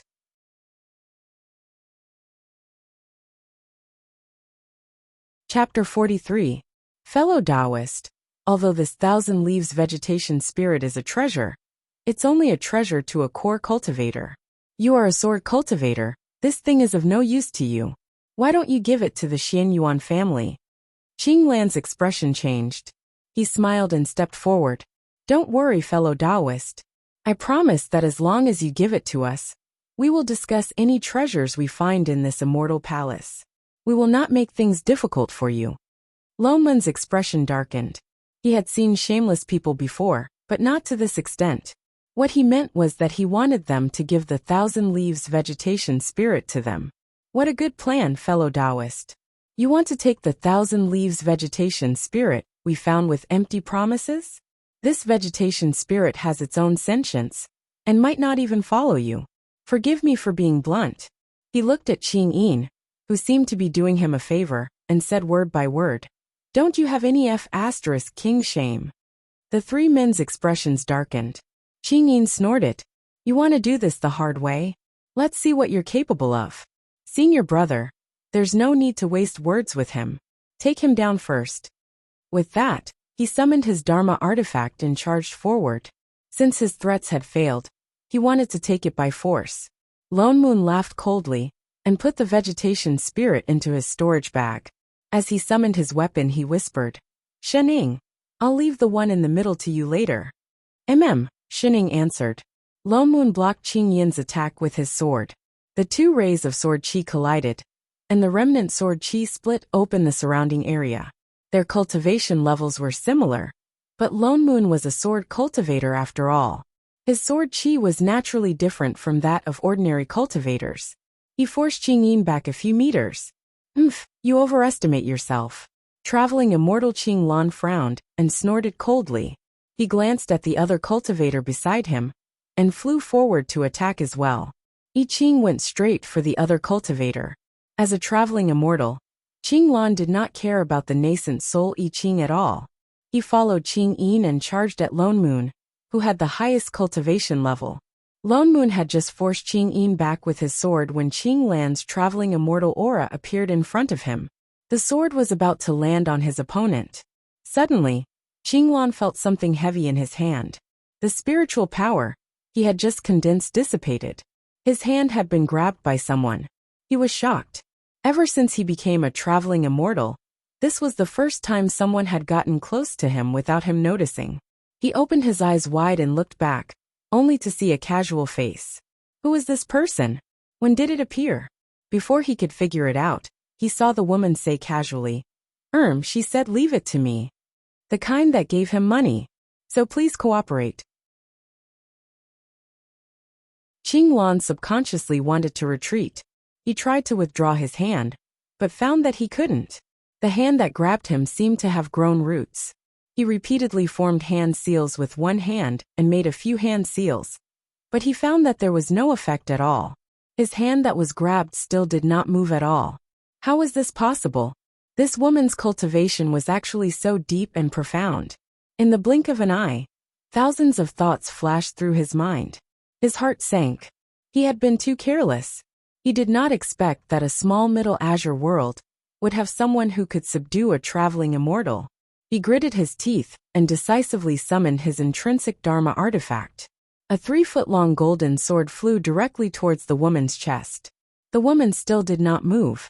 Just as the golden sword was about to pierce through her, there was a cracking sound. The moment the golden sword touched the woman's body, it suddenly broke into thousands of pieces. There was not a single mark on the woman's body. The intrinsic Dharma artifact was connected to his primordial spirit. Qing Lan opened his mouth and spat out a mouthful of blood. How was this possible? The woman, on the other hand, patted the broken pieces of the golden sword off her body and frowned impatiently. I'll say it again. You'd better cooperate, or else. Her eyes narrowed. She grabbed his hand and suddenly swung it forcefully, throwing him out. I'll beat you up. All Qing Lan heard was a gust of wind beside his ears. His whole body flew like an arrow released from a bow toward the direction of the immortal palace behind him. With a loud crash, he smashed a huge hole in the door of the immortal palace. Only then did he stop. He rolled on the ground that was littered with rubble, unable to get up again. From the moment he was grabbed to the moment he fell to the ground, only a short span of 3 breaths. At that moment, the pitch-black immortal palace suddenly lit up due to the intrusion of an outsider. Immortal music rang out, and immortal chi flourished. 5 colored rays of light filled the entire main hall. An ethereal voice that sounded like an ancient heavenly voice rang out in the hall. The heavens do not abandon us. Today, we finally welcome a fated person who can inherit my mantle and continue my legacy. On the high platform, a translucent immortal soul slowly appeared. His robe was as white as snow, and immortal chi swirled around him. The person who can see through the heaven and earth of the furnace is qualified to enter my sect. I am the remnant soul of the sect master of the Elixir Yang sect, Golden Immortal Bitao. In the past 50,000 years, you are the only person who has entered my immortal palace. Now, I will pass on this alchemy sect to you. I have forgotten that you have cultivated your heart in Tao. You have already achieved enlightenment. With that, he waved his hand, and a strand of immortal qi flew towards the person on the ground, who was on his last breath. Qing Lan's entire body also slowly rose up. Although your immortal bones are broken, since we are fated to be, I will help you to break through them first. Just as the immortal soul was about to heal the person's injuries, something suddenly rushed in. The person who had just risen up was stepped back down with a thud. Shening was still stepping on the person. She turned around lazily. What did you just say? The immortal soul. 2 minutes later. The heavens do not abandon us. Today, we finally welcome a fated person who can inherit my mantle and continue my legacy. See through the heaven and earth of the furnace. Are you an NPC? And you have to say your lines from the beginning. The corner of the immortal soul's mouth twitched. He almost could not maintain his sage-like demeanor. Wasn't it all because you suddenly rushed in and interrupted me? How was I supposed to know that there was another person? Oh, you 5 winky face, but it was an inheritance. It was the same no matter who he passed it to. After all, he had died long ago, and was now only a remnant of his soul. For 50,000 years you are the only. 2, Shining corrected. The immortal soul glanced at the person on the ground, who was no longer moving. He readily changed his words. Only 2 people who entered the immortal palace. Anyone who can see through the heaven and earth of the furnace is a person with excellent perception. You being able to come here means that we are fated. Oh, you people from the immortal hometown. Is it that easy to meet people who are fated? He seemed to have said the same thing just now. Where's my knife? Anyway, from today onwards, this alchemy sect's legacy is yours. No. From now onwards you must. What did you say? The immortal soul was stunned. Was this person stupid? This is an inheritance. How can you not want it? Do you know that once you refine the elixirs in the inheritance, you will be able to ascend and become an immortal? So troublesome. She scratched her head. Elixirs and whatnot. I'm not a medical student. I'm not interested. But if you have any recipes, you can give them to me. She could bring them to Chef to study. Recipes. Recipes. The immortal soul was speechless. His legacy of elixirs was not even comparable to recipes. This person must be sick in the head. Unfortunately, he had no other choice. No, you're already here. You have to take this inheritance even if you don't want it. He was rushing to reincarnate. With that said, his figure flashed, and he appeared in front of Shining. He raised his hand and tapped on her forehead, intending to force the inheritance. Huh? Why was there no reaction? So he tapped a few more times, but found that the inheritance could not be transmitted. How is this possible? Do you believe that I won't beat you up if you press any harder? Shining took a step back unhappily. The immortal soul still looked at his hand in disbelief. How could this be? He raised his head and looked carefully at the person in front of him. Suddenly his eyes widened. Damn, you don't have a spirit root. Is this very important? Are you King kidding me? Without a spirit root, how did you get in here? Hey, for all.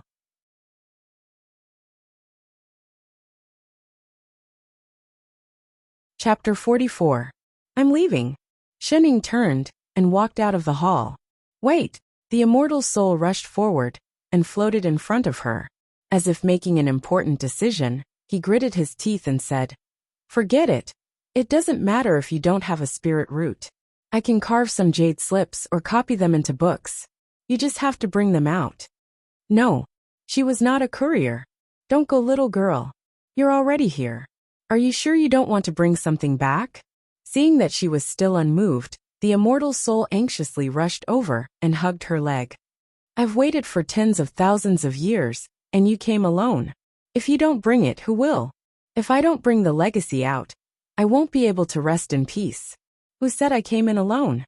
Shining suddenly stopped in her tracks. Huh. The immortal soul was stunned and did not react. There are others? Yes. Shenning pointed outside, and was just about to answer. Suddenly there was a loud crash. The door that had a big hole in it finally collapsed. The sky was filled with spirit swords. They flew in and stabbed into the ground. Along with the flying swords, Qing Yin fell to the ground with a thud. The arrogant man was now covered in blood and seriously injured. The next wave of spirit swords was about to stab him. Another figure flashed by and pulled the man on the ground up to avoid the next wave of attacks. It was another cultivator from the Upper Azure world. I Ching and Lone Moon had also caught up. Lone Moon was fine, but I Ching had a few more wounds on his body. Thank you, senior brother Qing Yi. Qing Yin took a step back with lingering fear. Qing Yi did not reply. Instead, he glanced coldly at the two people who had caught up with him. His eyes stopped on I Ching. I didn't expect a nascent soul cultivator to have such strength. I was too careless. In an instant, there were 4 more people in the hall.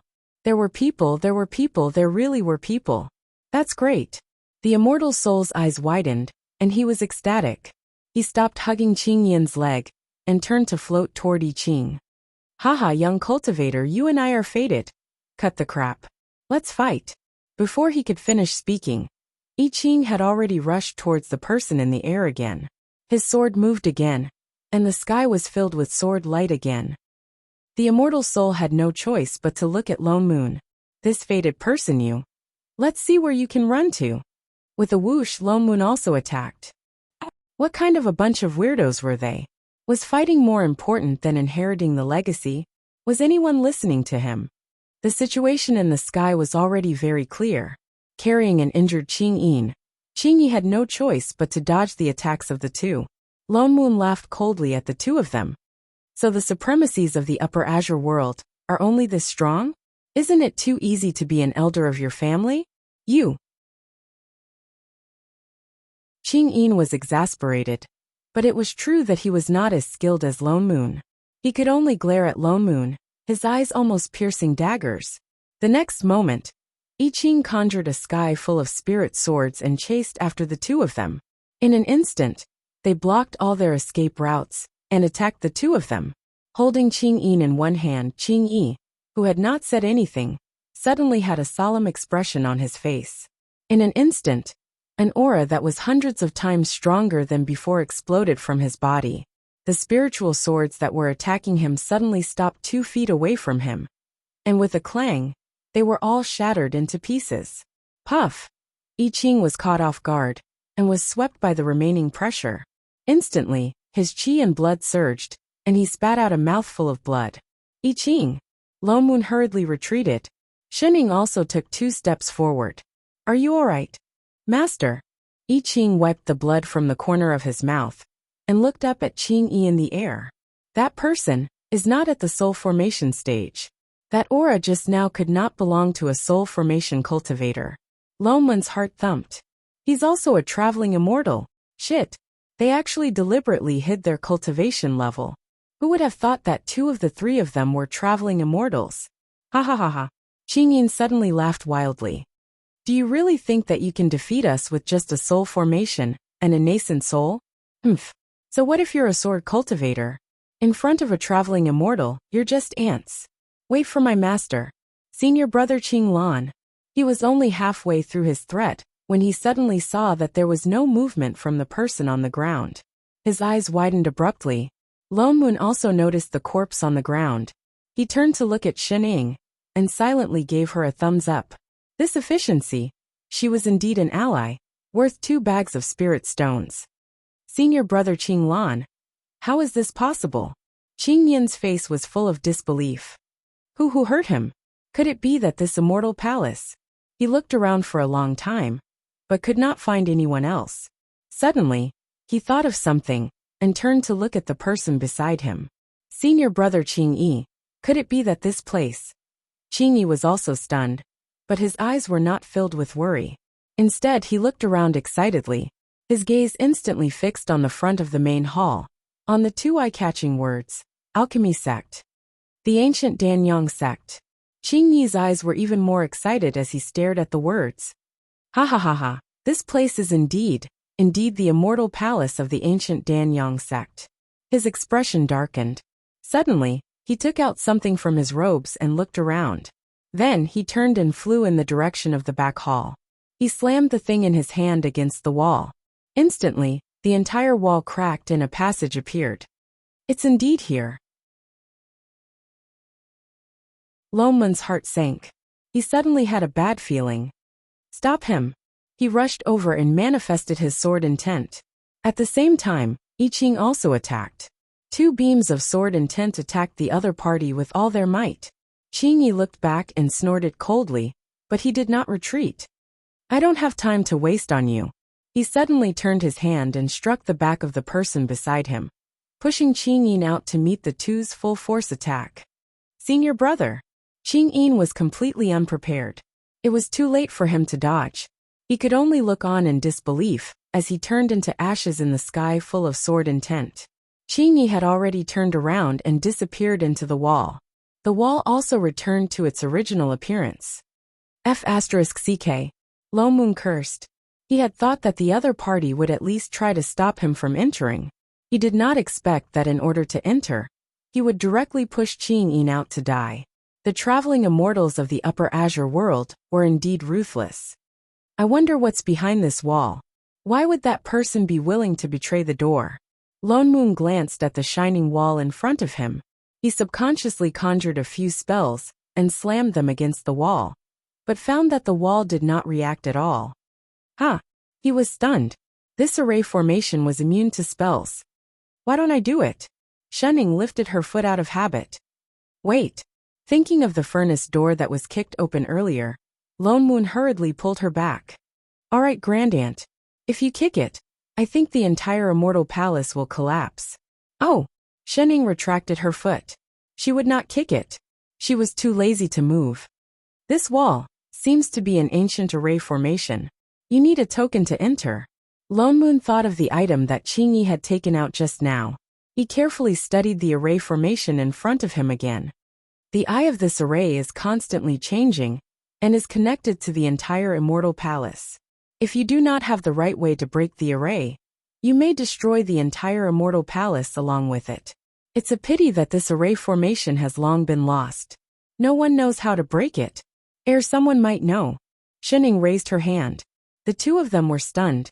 Suddenly, she turned around and waved toward the hall. You, Floaty, come here for a moment.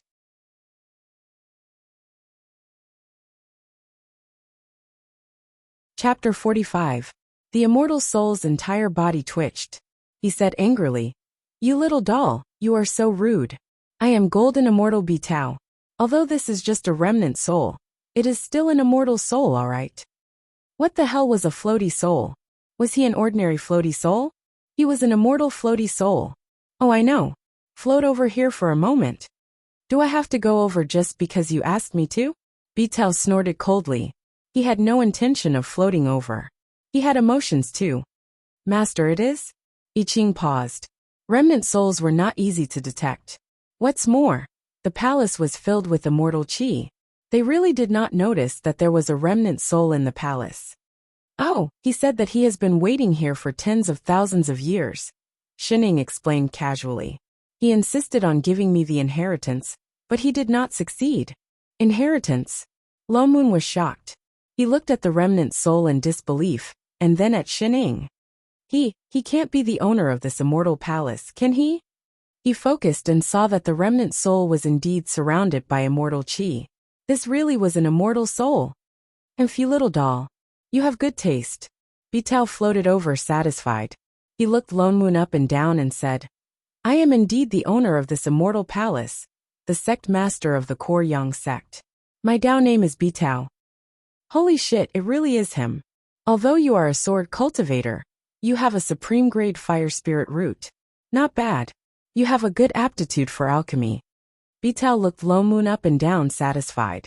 He stroked his beard and changed back to his sage-like appearance. Little doll, you and I are fated to be here. Well, how do we get rid of the array on the wall? Shunning interrupted him. You are really infuriating. Bitao, who had been interrupted again, was furious. Do you know how to respect your elders?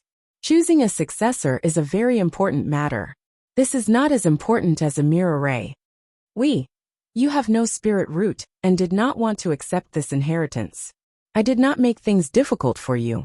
Now that someone else can inherit it, why do you have to be unjust? It's not me. This old man has waited for 50,000 years, forcefully holding on to a strand of my remnant soul, all for the sake of inheriting my core yang sex alchemy arts. Naturally, it's up to the capable to accept it. I think this person is very good. Wait, you. I know you want to chase after that cultivator, but why are you in such a hurry? As long as one of you accepts the legacy, ascension to immortality is just around the corner. There's no need to fear him in the future. Actually, everything has its priorities. Think about how many alchemy geniuses our core yang sect has produced in the 10,000 years since its founding. In the end, they couldn't escape the fate of destruction. However, the legacy of this sect couldn't be broken. Today, I will pass on this to Peng. Before he could finish speaking, he felt a pain in his face, and his immortal soul was directly punched out. He rolled repeatedly on the ground like a salted fish, his mouth still uttering the unfinished sentence. You. Along the way, he crashed into a wall and stopped. Shut up. Shen Ying's eyes narrowed. She quickly walked over and picked up the weightless Bitao from the ground. Now, can you open the door? His handsome immortal face was now red and swollen, the size of a fist. Against his white robes, it looked especially bright. A while later, yes, great immortal. Leave it to me, great immortal. I Ching. Lone Moon. What was going on? Why did he not feel surprised at all? Bitao scrambled to his feet and floated obediently to the wall. He began to seriously dispel the array. What a terrifying woman. Lone Moon had thought that she was a mortal with no spirit roots. He did not expect her to be able to hit even spirits. This person must be a great immortal from the upper world. She must be. As he trembled, that. Exalted immortal, may I know what is behind this wall? Lone Moon suddenly felt that this person was a little pitiful. Bitao was the owner of this immortal palace, so he should be very familiar with this place. Inside is. Bitao glanced at Shen Ying and trembled again. He immediately dropped the long lines that he had said earlier and answered quickly and concisely. The elixir storage room. It's where I kept my elixirs when I was alive. Elixirs? Lone Moon paused. Could it be that Qing Yi was after one of the elixirs inside? But he was already a traveling immortal, and his cultivation level was stagnant. What kind of elixir could make him so excited? Bitao continued to dispel the array as he said, I think that person's goal is most likely the immortal transformation pill inside. There are immortal transformation pills here. Lone Moon exclaimed. When I was alive. Bitao looked at Shen Ying weakly and replied, I think. I kept a few. What's an immortal transformation pill?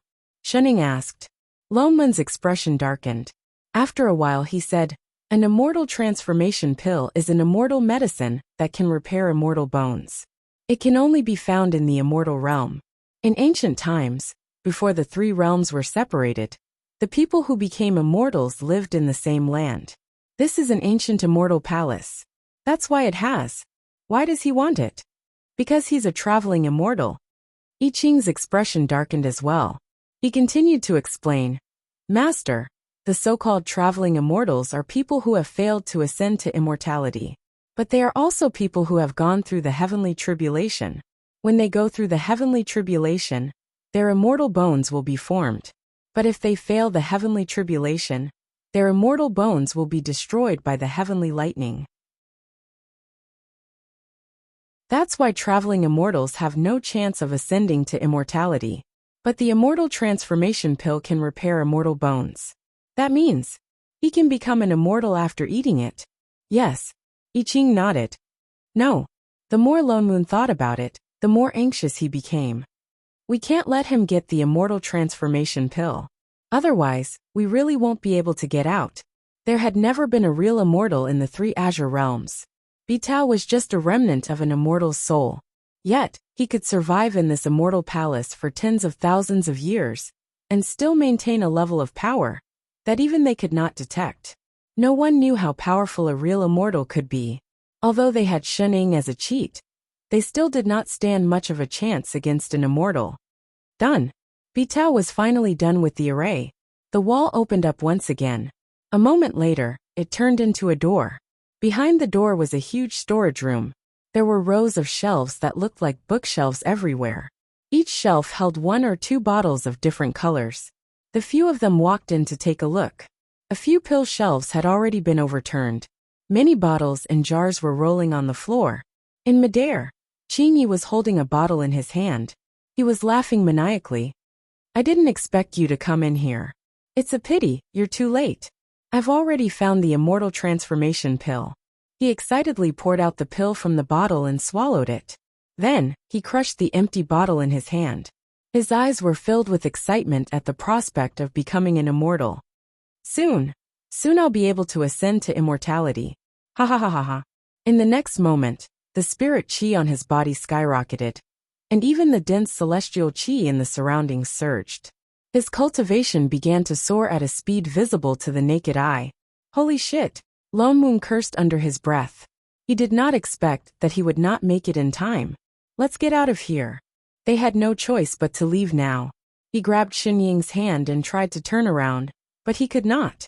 Well, I have a question. What questions do you have now? Escaping is more important. They could not possibly defeat an immortal. Let's go while he's still raising his cultivation level. No. Shening did not move. Didn't Drifter say that he refined the immortal transformation pill 50,000 years ago? That's right. So what? It's been so long. Won't it expire? Ha! Lone Moon paused. Before he could react, he heard a strange gurgling sound coming from behind him.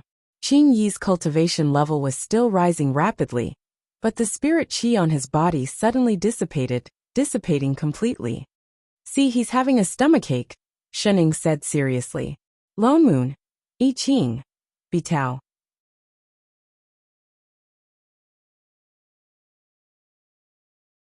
Chapter 46. How is this possible? Qingyi's face was filled with disbelief. His expression was one of panic, as if he was trying to stop his cultivation from dropping. However, no matter how hard he tried, the spiritual chi still dissipated, and his cultivation returned to its original state. No, this is impossible. This is clearly the immortal ascension pill. This is clearly it. Lone Moon casually picked up one of the pill bottles and looked at it.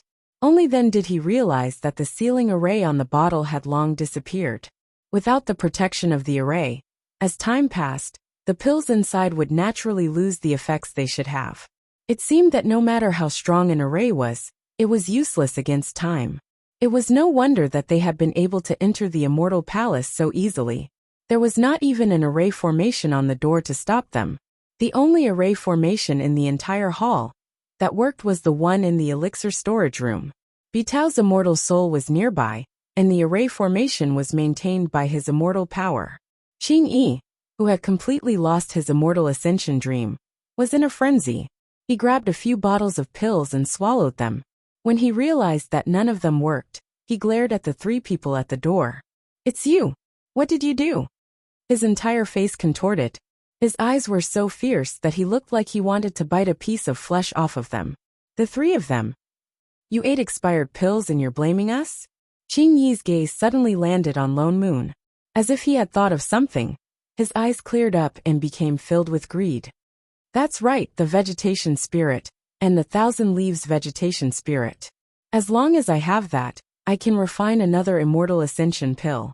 The recipe for the immortal ascension pill was not a secret in the Azure world. That was because it required immortal herbs, not spirit herbs. Immortal herbs could no longer be found in the 3 Azure worlds. That was why he had set his sights on the storage room of the immortal palace.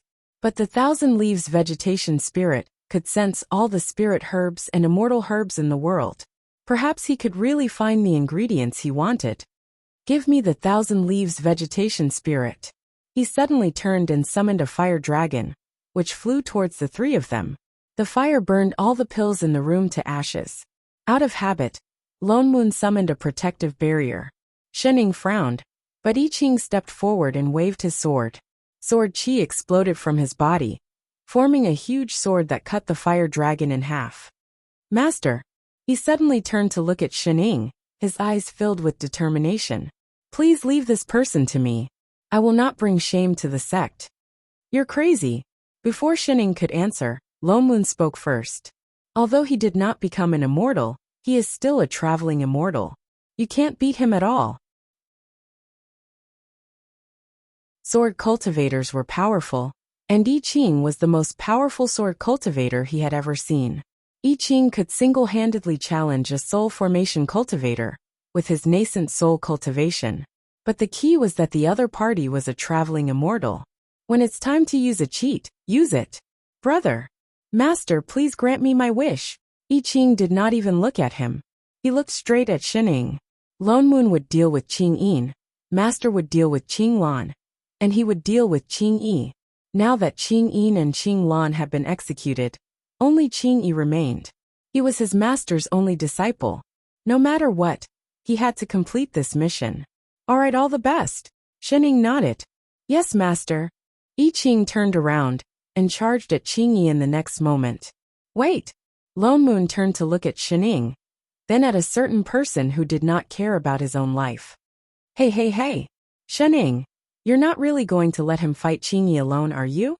Your disciple has a hole in his head. Don't mess around with him, okay? Shining said nonchalantly. He's been apprenticed to me for so long. Just treat it as his homework. To hell with your homework. Do the two of you have to be so unreliable? Don't make it sound like you've really taught him before. He's just a nascent soul. Will he really? Father Nyo. She suddenly patted his shoulder and interrupted him. That lazy face of hers had a rare look of seriousness. You have to believe him. Lone Moon hesitated. For some reason he calmed down. I Ching and Ching Yi were already locked in battle. The sky was filled with sword light. One was crazy, the other was fighting with his life on the line. Both of them were fighting with all their might. This was a battle between high-level cultivators. In a short while, not only the pill storage room, but the entire immortal palace was starting to shake. Lone Moon and Shining had no choice but to retreat to the grass patch where the tripod was placed. The moment they came out, they heard a loud crash. The immortal palace had already collapsed. Two figures flew out from inside and into the sky. Several fire dragons had already appeared behind Ching Yi. As if they had come to life, they roared and pounced toward I Ching. Meanwhile, I Ching was surrounded by spirit swords. Sword chi shot up into the sky. In an instant, the swords turned into a rain of swords. Again and again, they attacked the fire dragons, creating a rain of fire. A mere nascent soul cultivator really thinks he can defeat me. The fire dragons were destroyed one after another. Ching Yi seemed to be angry.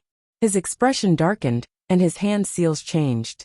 Immediately, the scattered fire embers began to burn wildly. In an instant, they turned into a sea of fire, engulfing the entire immortal palace. Red Lotus Karmic Fire. Lone Moon was shocked. He hurriedly set up several array formations around him. He did not expect Ching Yi to be able to summon the Red Lotus Karmic Fire. I Ching was in for a tough battle. As expected, the moment the sea of fire appeared, the spirit swords around I Ching turned into ashes and began to counterattack. I Ching immediately changed his sword technique. He recalled thousands of spirit swords and formed a sword wall around him. The wall rotated clockwise, using the sword chi to repel the flames. However, it could not stop the flames from approaching him. Ching Yi's hand seals changed again. Suddenly, a fire dragon appeared in the sea of fire. Compared to the previous one, this one was many times bigger. The flames on its body were as red as blood. It looked like it was going to set the sky on fire. Suddenly, the surroundings were filled with red light. The fire dragon roared. The sound of its roar shook the ground. The fire dragon shot up into the sky, opened its mouth and flew toward I Ching. I Ching's expression darkened. He stopped his sword technique and gave up on defense. He used all the spirit chi in his body to form a huge golden sword that reached the sky. What a strong sword intent! Lone Moon was shocked. To be able to form such a huge sword, was I Ching really just a nascent soul cultivator? Maybe he really could. Both sides used their full strength. Victory or defeat would be decided by this blow. The huge sword fell, and the fire dragon roared. The huge amount of spirit chi collided with each other. In an instant, a blinding white light exploded. The impact immediately turned the entire immortal palace into ashes. Lone Moon had no choice but to pull Shun Ying behind the alchemy furnace and use the strength of the immortal artifact to avoid the wave of impact. The light lasted for half a minute before dimming. The two people in the air had already landed on the ground. Qingyi opened his mouth and spat out a mouthful of blood. He was seriously injured. Yi Qing's condition was even worse. The sword in his hand was broken. His whole body was covered in blood. There were burn marks all over his body. He could not stand steadily and knelt down on one knee. Blood kept flowing out of his mouth. The word tragic could not describe his condition.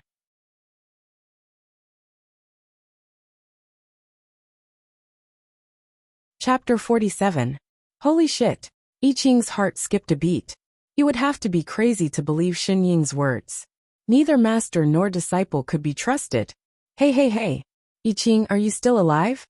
No matter how powerful he was, there was no way he could win against Yi Qing, who was 2 whole realms apart. You're a sword cultivator indeed. Kid, you do have some skills. Qingyi pressed a hand to his chest and stood up shakily. He looked at Yi Qing, who was covered in blood, warily. If you were a little stronger today, a soul formation cultivator. No, maybe a late-stage nascent soul cultivator. I would have died in your hands. That strike just now had actually broken through his red lotus hellfire. If it wasn't for the fact that his cultivation level was low, and he didn't have enough spiritual energy, he would have died under that strike. Master. Yi Qing moved and turned to look at Xin Ying, his eyes full of guilt and indignation. I'm sorry, your disciple is not good enough. I didn't win against him. Oh, it's okay. Xin Ying glanced at him and subconsciously put her hand on his head. She thought for a moment and added, don't worry. You won't get points deducted if you don't finish your homework. But even my sword.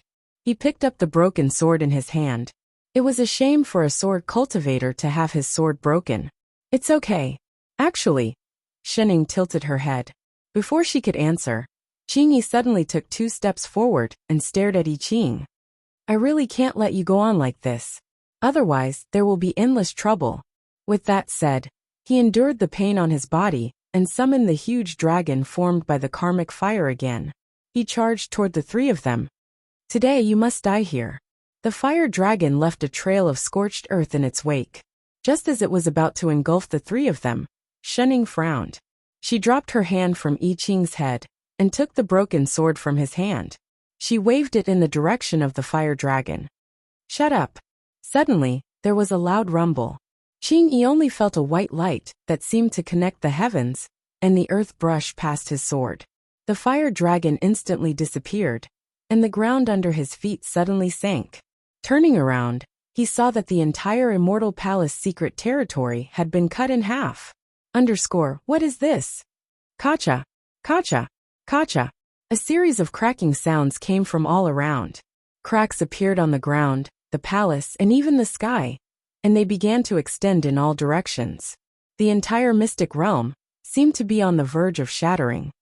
Don't interrupt when others are talking, Xin Ying said word by word. Qingyi. What just happened? F***ck Lone Moon jumped up. Xin Ying, can you take it easy? Why did you attack this mystic realm for no reason?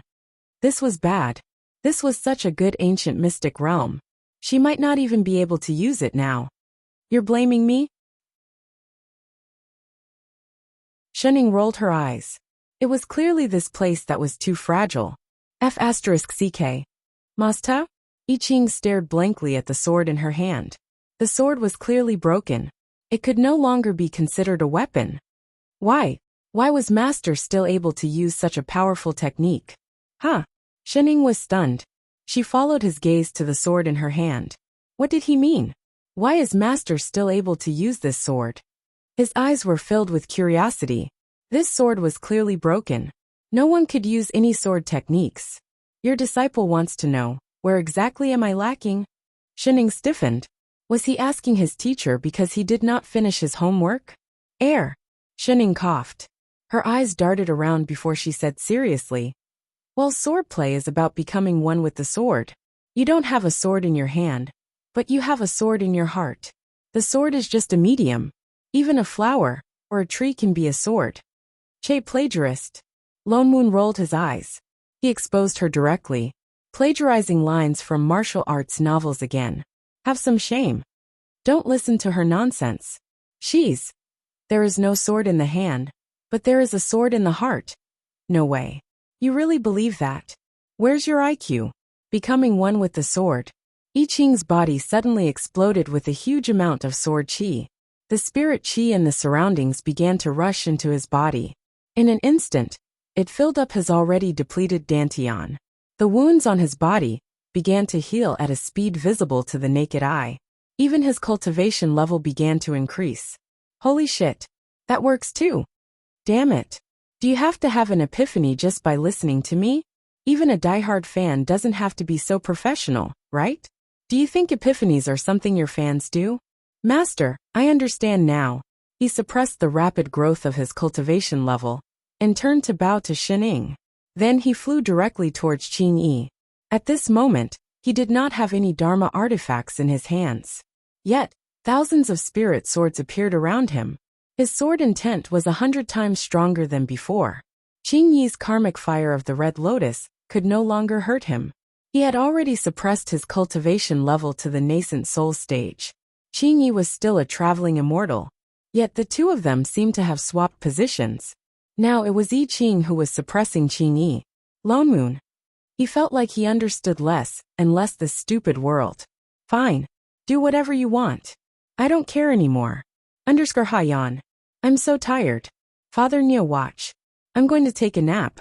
Shunning stretched lazily and suddenly spoke. Sleep my ass. Do you have any hobbies other than eating and sleeping?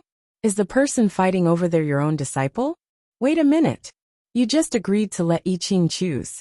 Don't tell me it's because you're too tired to move? A while later. The weather is so good today. What are we having for lunch? Why are you hesitating? It's true, right? You're King lazy, aren't you? For all. I Ching's counterattack took less than half an hour to finish off Qing Yi. He had suppressed his cultivation level to its limit. Perhaps it was because the spirit chi in this immortal palace was too thick. I Ching's epiphany ended in less than 4 hours. His cultivation level rose from the nascent soul stage to the soul formation stage. He caught up with Lone Moon's cultivation level in an instant. Lone Moon could only curse at this. #Convex, you can't cheat like this. It's one thing for the master to cheat, but why is the disciple like this too? How long has it been? He went from a golden core stage cultivator to a soul formation stage cultivator. This is 2F** King illogical. He felt that ever since the master and disciple appeared, his originally smooth sailing and talented immortal path became more and more ridiculous. He felt like he was picked up by the heavens. Master. When I Ching woke up from his epiphany, Shening had already woken up from her afternoon nap. Thank you, Master, for your guidance. Your disciple's cultivation level has improved a little. Haha. Lone Moon wanted to slap the two of them in the face. This was called improved a little. This step was like pulling his balls, alright? Shening nodded seriously. Can we cook now? Yes, Master, no problem, Master. The orphan. Damn it, a pair of retards.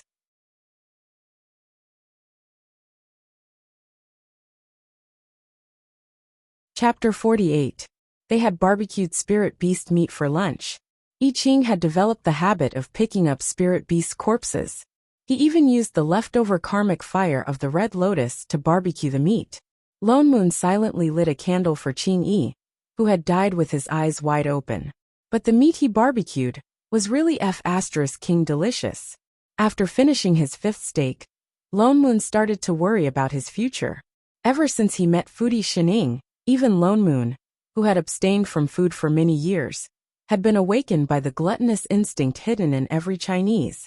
If this went on, he did not know when he would be able to achieve success.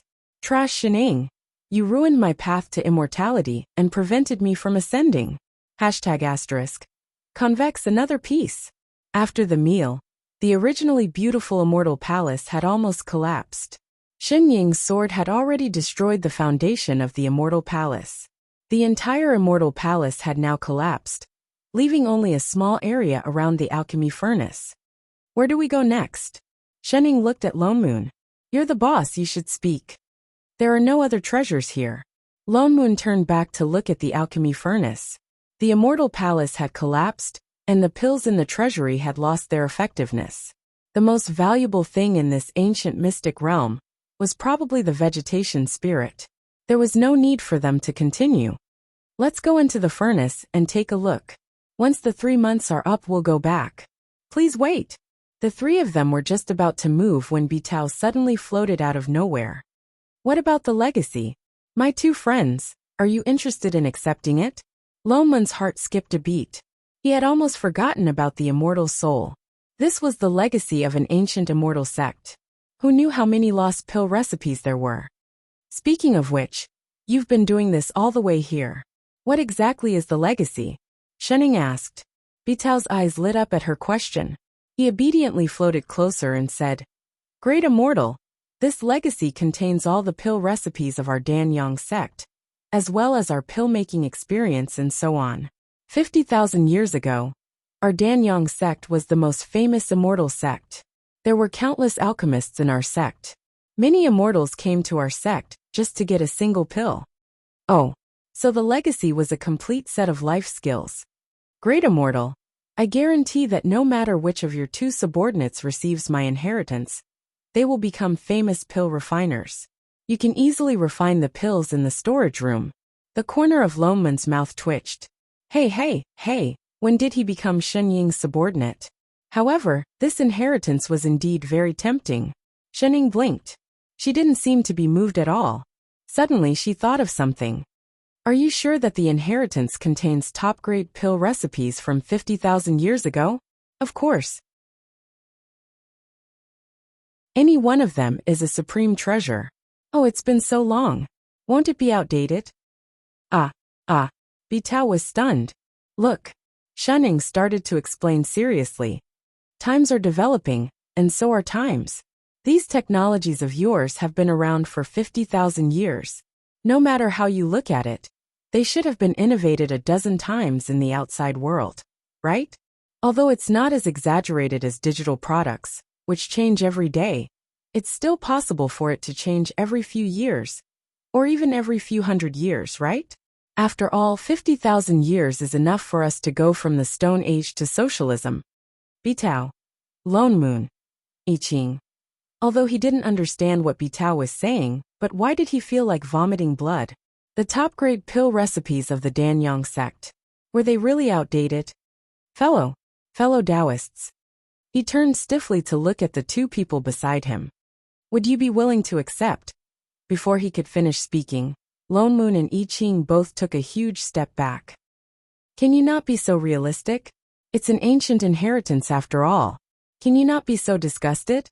Fellow Taoists, if either of you is willing to accept this inheritance, Bitao looked around. Finally, he gritted his teeth and pointed to the alchemy furnace beside him. I will give you the deviant fire in this furnace. What do you think? No matter what, he had to get this inheritance out of this place. Otherwise, he would not be able to die in peace. The fire in this furnace. Shen Ying started to speak. Lone Moon and I Ching's faces paled. They stepped forward and covered her mouth. Please, Ancestor. Can you let this mystic realm go? In the end, Lone Moon accepted the alchemy inheritance. The immortal soul kept its word, and kept the deviant fire in the furnace. Lone Moon divided the deviant fire into 2 portions, and gave one to I Ching. Although I Ching did not refine pills, he was quite knowledgeable about refining weapons. This deviant fire was very strong, and could be used to refine weapons. An inheritance from 50,000 years ago could not even compare to a furnace of alchemy fire. Lone Moon carefully looked at the inheritance. It was exactly as Shen Ying had said. Apart from some of the lost pill recipes, more than 80% of the pills in the inheritance were outdated. The pills produced by the existing pill recipes were not only more effective, but also easier to find. It was as if he had obtained a textbook that had long since broken away from the current era. It was completely useless. The key was that some of the lost pill recipes were already available in the Azure world. Some of the ingredients were already extinct. For example, the immortal transformation pill. Therefore, after a lot of editing, there were not many that could be used. After looking through it once, he carved the pill recipes in the inheritance into a jade slip. He planned to return it to Shi Qiu and store it in the Dharma depository for his disciples to look through. This would satisfy Bitao's desire to inherit the inheritance. In the following days, they stayed in the mystic realm for more than a month. Lone Moon used this time to refine the deviant fire. The deviant fire was very strong. It took him a lot of effort to subdue it. Perhaps it was because there was immortal qi nearby. After he succeeded, even his cultivation, which had not improved for many years, showed signs of loosening. But before he could rejoice, he turned to look at I Ching, who woke up on time every day to cook, refine the deviant fire, and even planned to build a house for Shening while he was meditating. I Ching's blood rushed to his head. Damn it, comparisons were odious. He was definitely a child adopted by the heavens. I Ching was the real one. Let's go back. He picked up the glass hearts on the ground and left the ancient mystic realm. He did not even have the mood to greet anyone else. He flew all the way back to Black Heaven sect. He brought Shening and her disciple to the main hall of the main peak. Shi Qiu took out the spirit herbs that he had picked up in the mystic realm. He smiled like a 200-pound child. There are so many 10,000-year-old spirit herbs. Uncle Master and I Ching must have worked hard. Shi Qiu stopped mid-sentence. He looked at I Ching as if he had seen a ghost. You, how did your cultivation? He had left the mystic realm as a nascent soul cultivator. How did he return as a soul formation cultivator? Was he blind? He had an epiphany in the mystic realm. Loman's mouth twitched. Another epiphany. Didn't he just have an epiphany? This was too fast. Shi Qiu suppressed the shock in his heart. He thought about it carefully. That was an ancient mystic realm. Perhaps he had obtained some kind of opportunity. He hurriedly bowed to I Ching. Congratulations, Supremacy I Ching. I Ching nodded in response. Oh yes. Shi Qiu suddenly remembered something. I wonder if the Upper Azure world. He was just about to ask about Qing Yin when he suddenly felt a movement under his feet. The entire Black Heaven sect shook and a red light lit up outside. Protective Mountain Array. In that instant, the Protective Mountain Array had been activated. Shi Qiu's face turned pale. He exchanged a look with Lone Moon. Something's wrong. The two of them flashed out of the main hall. Shening and I Ching hurriedly followed. The entire Black Heaven sect had been surrounded by the activated mountain barrier formation, and not far away from the formation, there was a gigantic lotus floating in the air. Hundreds of unfamiliar cultivators stood on top of the lotus, each of them dressed in green and white robes, and all of them looked down with unfriendly expressions. An angry male voice sounded. How dare a small sect hurt the people of the Xian Yuan family? Quickly hand over the murderer of the three elders.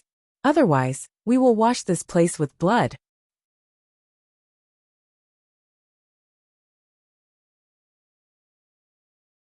Chapter 49. After the people in the air gave a warning, a few people flew out and began to form seals.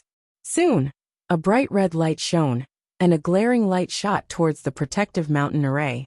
After a while, there was a loud clang, and a few cracks appeared on the array. The cultivators did not stop attacking. Instead, they became fiercer, and the entire Black Heaven sect was filled with the sound of collisions. Shi Qiu's face turned pale. This group of people actually attacked the Protective Mountain Array. As soon as they arrived, it looked like they were going to start a massacre. In a moment, all the Black Heaven sect disciples flew out and gathered in front of the main hall, looking at the sky in panic. Even the hall masters of the various halls were present.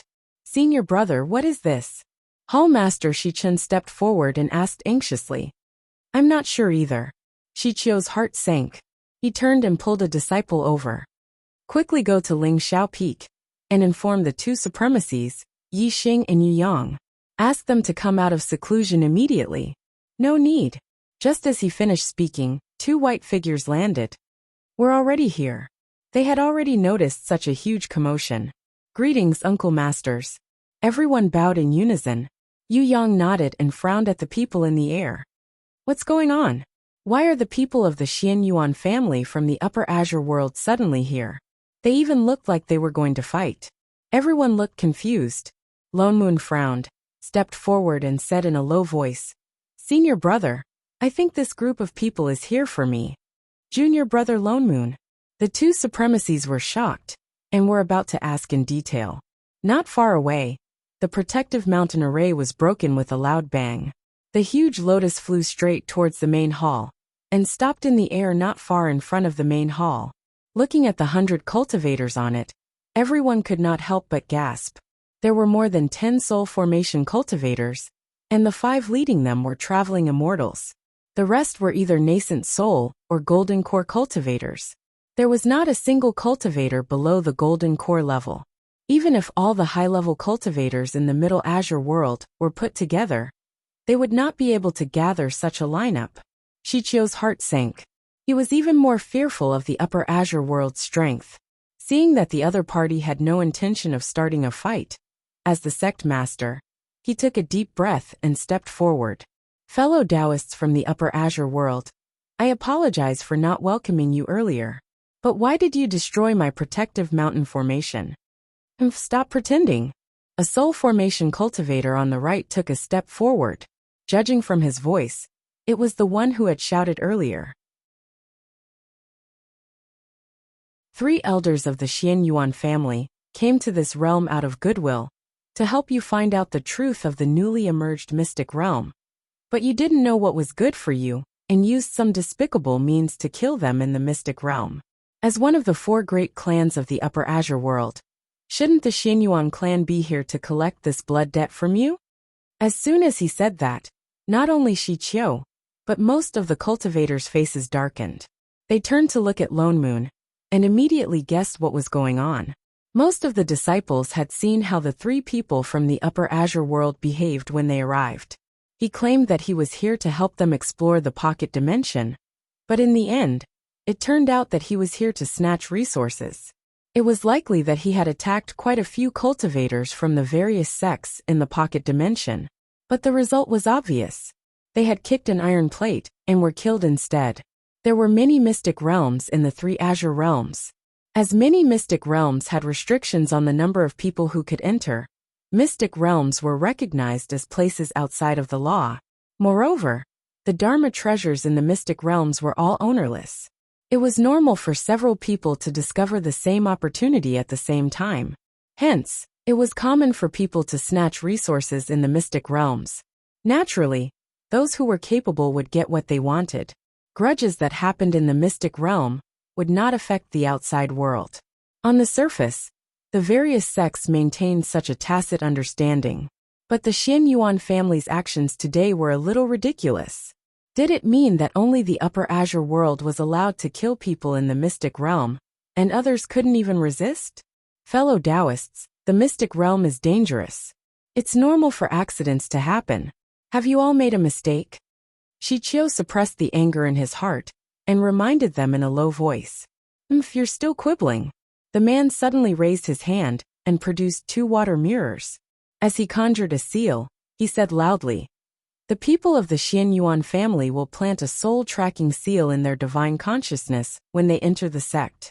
This seal will only be activated when they die, and the image of the victim will be transmitted back to the sect." As soon as he finished speaking, images appeared on the 2 water mirrors. One was of Qing Yin before he died. The other was of Qing Yi before he died. However, the same person appeared in both water mirrors. One was standing there with a look of surprise on his face, while the other was holding a golden long sword and exuding a murderous aura. That was I Ching. At that moment, all eyes turned to I Ching.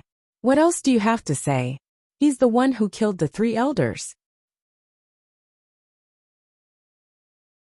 The man turned to point at I Ching in front of the main hall and said angrily, "If you don't hand over the murderer and all the people who entered the mystic realm that day, then there's no need for your sect to exist anymore. I've seen unreasonable people, but I've never seen someone this unreasonable." Lone Moon could not help but step forward. It was obviously the Xianyuan family who was greedy and wanted to monopolize the ancient mystic realm. In the end, not only did you fail to monopolize it, you even wanted to seek revenge in the mystic realm. The mystic realm has always been dangerous, and they suffered the consequences of their own failure. How dare you come here to seek justice? The dignified Xianyuan family is actually such a sore loser. Humph. A cold snort came from the other side. Suddenly, the suppressive force of the traveling immortals covered the sky and the earth. In an instant, it filled the entire main peak. Lone Moon and the others were already prepared, so it was fine. Some of the lower-level disciples fell straight to the ground, vomiting blood. Lone Moon panicked. Just as he was about to step forward, Yu Yang held him back. Senior brother, don't be rash. The Black Heaven sect did not have the strength to fight them at all. The suppressive force only appeared for a moment. In the next moment it was retracted. The middle-aged cultivator in the middle of the 5 traveling immortals stepped forward and scanned the crowd. His gaze paused on I Ching for a moment. A hint of fear flashed across his eyes. Then he said, "Fellow Taoist, what you said is not without reason. The mystic realm is dangerous. Opportunities and circumstances really depend on one's own fate. There is no reason to continue seeking revenge after coming out. At least not on the surface." Third uncle. The soul formation cultivator who shouted panicked. He seemed to want to say something, but was stopped by a cold look from the other party. The traveling immortal put his hands behind his back and said with a strong sense of righteousness, "There are still many things that are unclear about this matter. We are here just to investigate thoroughly. If it was just an ordinary dispute over opportunities, we would not have come here with such great fanfare." "What do you mean?" Lone Moon frowned. He had a bad feeling about this. The man laughed softly. His eyes narrowed and he said in a low voice, "When the 3 elders entered the mystic realm that day, in order to make it easier for them to explore the mystic realm, they specially asked the family master to give them the Xianyuan family's treasure to accompany them. Now that the 3 elders are dead and the treasure is missing, shouldn't we be here to clarify things? What's more, among the 3 elders, 2 of them were traveling immortals." He looked at I Ching meaningfully. "In this world, I'm afraid the only person who could kill the 3 of them in succession, apart from the perfected immortals of the upper world, is someone with a peerless treasure. So please, fellow Taoist, return the Xianyuan family's heirloom, the 1,000 Leaves vegetation spirit." Holy shit! Lone Moon instantly understood their motive. Damn it! The Xianyuan family's method of getting something for nothing was really getting better and better.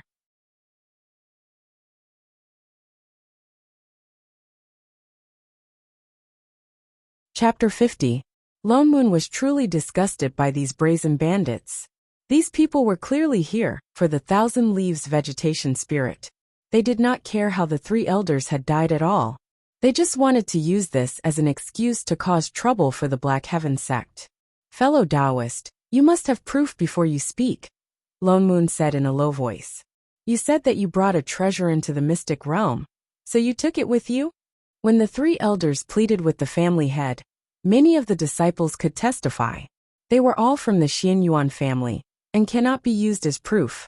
Also, even if someone brought the 1,000 Leaves vegetation spirit out, how can you prove that it belongs to the Xianyuan family and was not originally part of the mystic realm? What a joke. The man snorted. Everyone in the Upper Azure world knows that the Xianyuan family has many core cultivators. The only 1,000 Leaves vegetation spirit in the world is our family's heirloom. Holy shit. Were all 1,000 Leaves vegetation spirits born with the surname Xianyuan? The man turned to look at I Ching. "Fellow Taoist, opportunities in the mystic realm are up to fate. But the 1,000 Leaves vegetation spirit is not like those ownerless treasures in the mystic realm. Fellow Taoist, please return it." With that said, he took 2 steps towards I Ching. "I did not take anything from you." I Ching took a step forward and said in a low voice, "I did kill Ching Yi, but he was the one who wanted to kill me and steal my treasure." "You didn't take it?" "The 1,000 Leaves vegetation spirit was with the 3 elders. Who else could it be if not you?" Do you dare to let me search your soul and see if you have seen the 1,000 leaves vegetation spirit? You. Lone Moon was exasperated. Soul searching was He Ding's treacherous sorcery. Although it could search through the memories of the other party, it was directly used on the soul. The person whose soul was searched would either die or be crippled. What was the difference between his words and blatantly saying that he wanted to kill someone? Or, he swept his gaze across the crowd. Do you really want to wait for us to massacre everyone here, and then come back to look for our family's heirloom?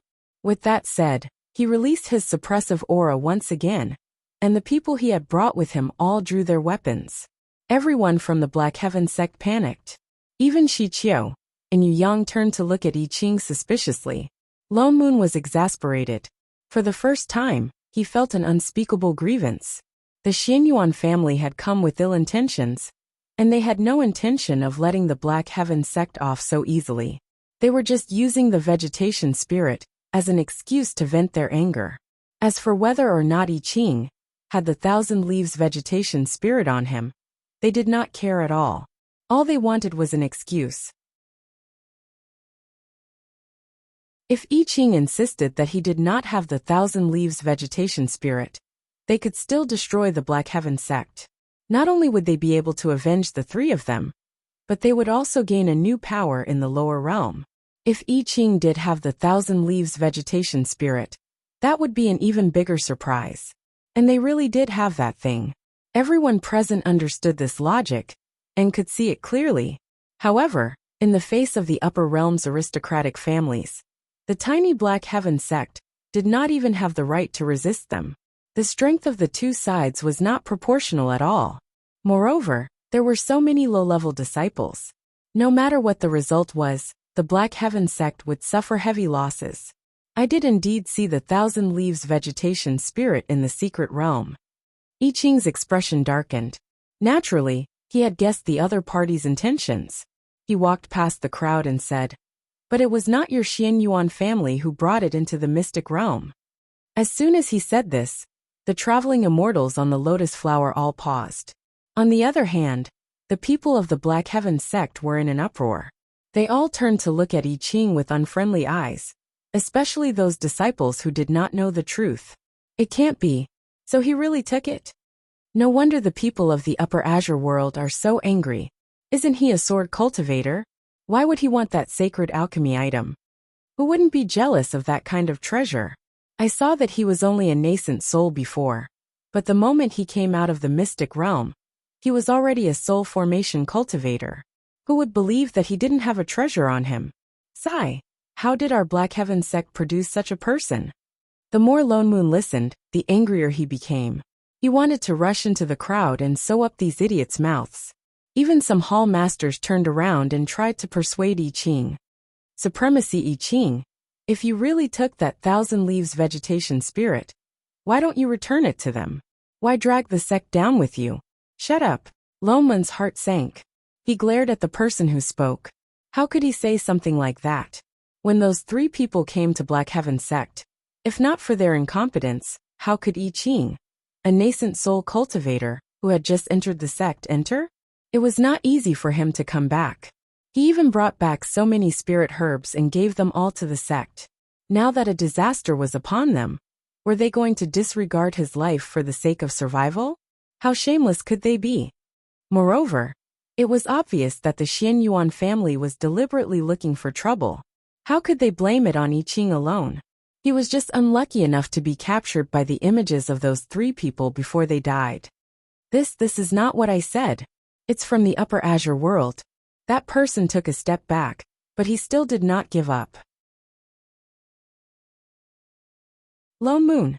Yu Yang frowned and stepped forward to persuade him. You can't blame them. After all, this concerns the sect. We have to look at the bigger picture. Senior brother? Lone Moon's eyes widened in disbelief. You think so too? Yu Yang looked at the people above and said in a low voice, You should understand that in front of the enemy, protecting the sect is more important. The truth is not important. Not important. Lone Moon paused and suddenly understood something. His eyes widened, and he looked at the hall masters around him in disbelief. Everyone moved away. Even Shi Qiu turned his head away. Had they already made up their minds? Because they had to answer to the Upper Azure world. For the sake of the sect, they had decided to push I Ching out. Because sacrificing one person was better than destroying the entire sect? His eyes widened. Suddenly, he felt that the sect that he had been with for hundreds of years was a little unfamiliar. I Ching's expression did not change. It was as if he had already guessed that this would happen. It was because of this that he would rather be an itinerant cultivator than join a sect. Even though there were so many people here, it was also the most heartless place. Ignoring the crowd, he said in a low voice, "The vegetation spirit that I've seen grows in that ancient mystic realm. It doesn't belong to the Xian Yuan family." What a joke! The traveling immortal laughed coldly. If the Thousand Leaves vegetation spirit doesn't belong to the Xian Yuan family, whose does it belong to? Mine. Just as he finished speaking, a woman's voice suddenly spoke up. The traveling immortal paused. He turned his head and looked around. A moment later, his gaze landed on a woman standing beside I Ching. Her hand was raised in the air. His brows furrowed. "Immortal? Who are you?" "I'm his master." Shenning pointed at I Ching. It was rare for her to remember her own identity. "Let me correct you. Out of the three of you, only the one who ate the wrong medicine, yes, the one in the mirror on the right, was killed by Chef, my disciple. I did the rest. The kind that got paid."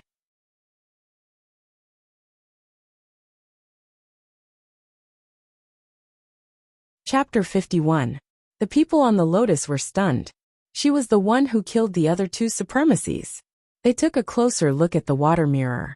Indeed, this woman was standing beside I Ching in the image before Qing Yin's death. They looked at her warily. More importantly, they could not detect her cultivation level. Fellow Taoist, don't spout nonsense. The Thousand Leaves vegetation spirit is the Xian Yuan family's treasure. Since when did it become yours? Are you sure it belongs to your family? Everyone in the Upper Azure world knows. Then, Shenning narrowed her eyes. Call out to it and see if it responds. The traveling immortal's chest tightened. What the hell? Ridiculous. The vegetation spirit is born from the spirit chi of heaven and earth. Although it is sentient, it has always been arrogant. Why would it respond so casually? Even its owner can't. If you don't call out, I'll call out. Before he could finish, Shenning suddenly turned around and shouted, "Radish, come out for a moment." Gee! Just as she finished speaking, a beam of white light shot out from under Lonman's feet. In a flash, it appeared in front of Shenning. It was white and chubby, with long green leaves on its head. Between two of the leaves, there was a dandelion that it was holding up with all its might. Gee. Get away from me. The dandelion was shedding its feathers. Gee. The radish immediately became listless. Thousand Leaves vegetation spirit. The people on the lotus exclaimed in unison. They looked at the chubby spirit plant on the ground in disbelief. It really was the Thousand Leaves vegetation spirit. And it looked like it was fully sentient. Great, who would have thought that the mystic realm would really have something like this? Radish. Shenning glanced at the vegetation spirit on the ground and pointed at the people opposite her. I heard that you're from their family? The radish paused and looked in the direction she was pointing. Then it let out a loud and clear sound. Pooey. There are always bitches who covet my body. Everyone. Everyone fell silent for a few seconds. Who do you think this radish belongs to? Shenning looked at the crowd. Everyone's expressions turned complicated. The Xian Yuan family knew the truth best. Initially, they were here to vent their anger on the Black Heaven sect. They did not expect to find the Thousand Leaves vegetation spirit in the mystic realm. But who would have thought that it would actually be here? You. Just what did you do to the Thousand Leaves vegetation spirit? The traveling immortal rolled his eyes and shouted, "This is Xuanyuan's Thousand Leaves vegetation spirit. You must have used some kind of sorcery on it to make it obey you." He stared at the spirit grass on the ground. It would have been better if he hadn't seen it. But now that he had, even if he had to snatch it, he couldn't let this treasure slip away from his eyes. Who said it recognized a master? Shenning picked up the carrot from the ground and turned it around. Indeed, there were no signs of a contract on its snow-white body. It didn't acknowledge him as its master. Everyone's eyes widened in disbelief. Was this person an idiot? What kind of treasure wouldn't recognize its owner after obtaining it? Everyone's faces darkened even more. They could no longer say that the treasure belonged to them. Who would believe that an item that hadn't acknowledged an owner was the Xianyuan family's heirloom? At that moment, the arrogant crowd's faces turned green and black. It was especially interesting. They all felt as if they had shot themselves in the foot. You people are so boring. Shening let out a long sigh. If only they had the time to find trouble, they should have eaten something good. She turned back to look at the Black Heaven sect people behind her. Her gaze swept across them without stopping. She turned back to I Ching and said, "Chef, I'm sick of the food here. Why don't we go somewhere else?" "Master." I Ching paused. He immediately understood what she meant. Gritting his teeth, he turned back to glare at the crowd. Was Master trying to divert the Xianyuan family's attention to her, so that she could solve the Black Heaven sect's crisis?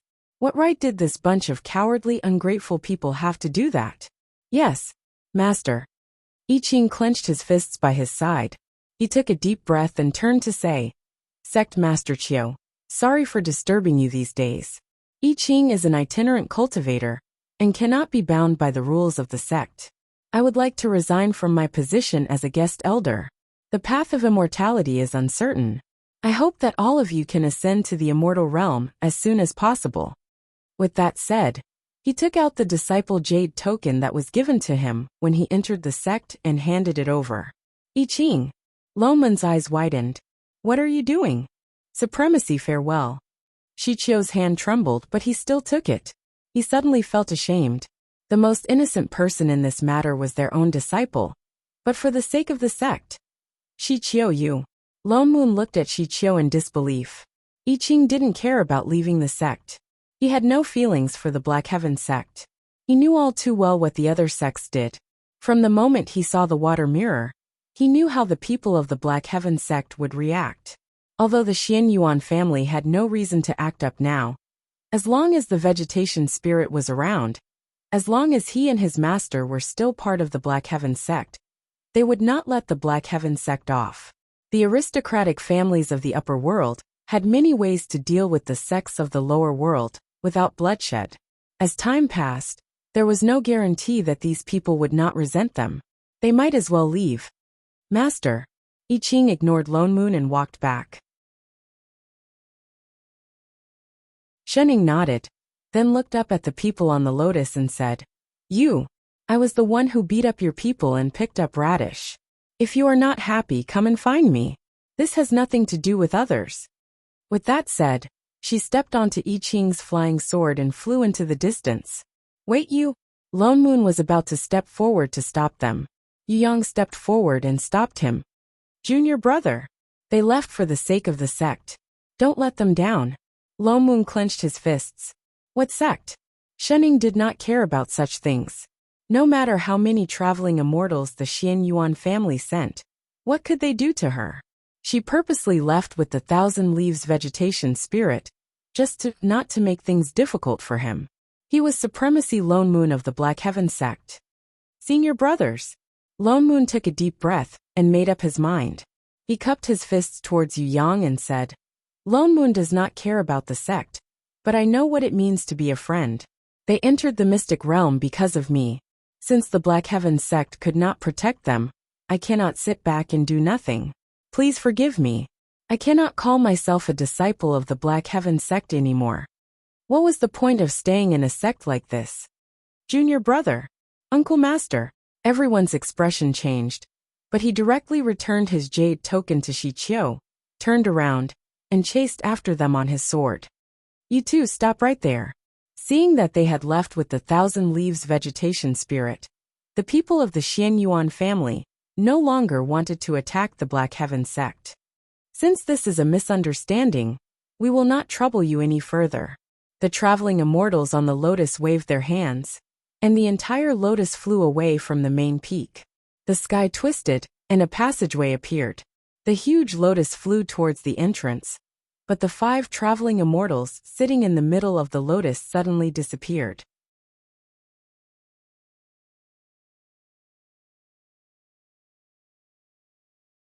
Chapter 52. After I Ching left the Black Heaven sect, he headed northwest. Perhaps it was because he was holding back his anger, but he flew quickly and hurriedly. He only turned back after he left the Black Sea. Master, it'll take us another 4 hours to get to the nearest market, he suggested. He looked in front of him and suggested, it's getting late. Why don't we rest here for a while and continue on our way after Master has lunch? All right.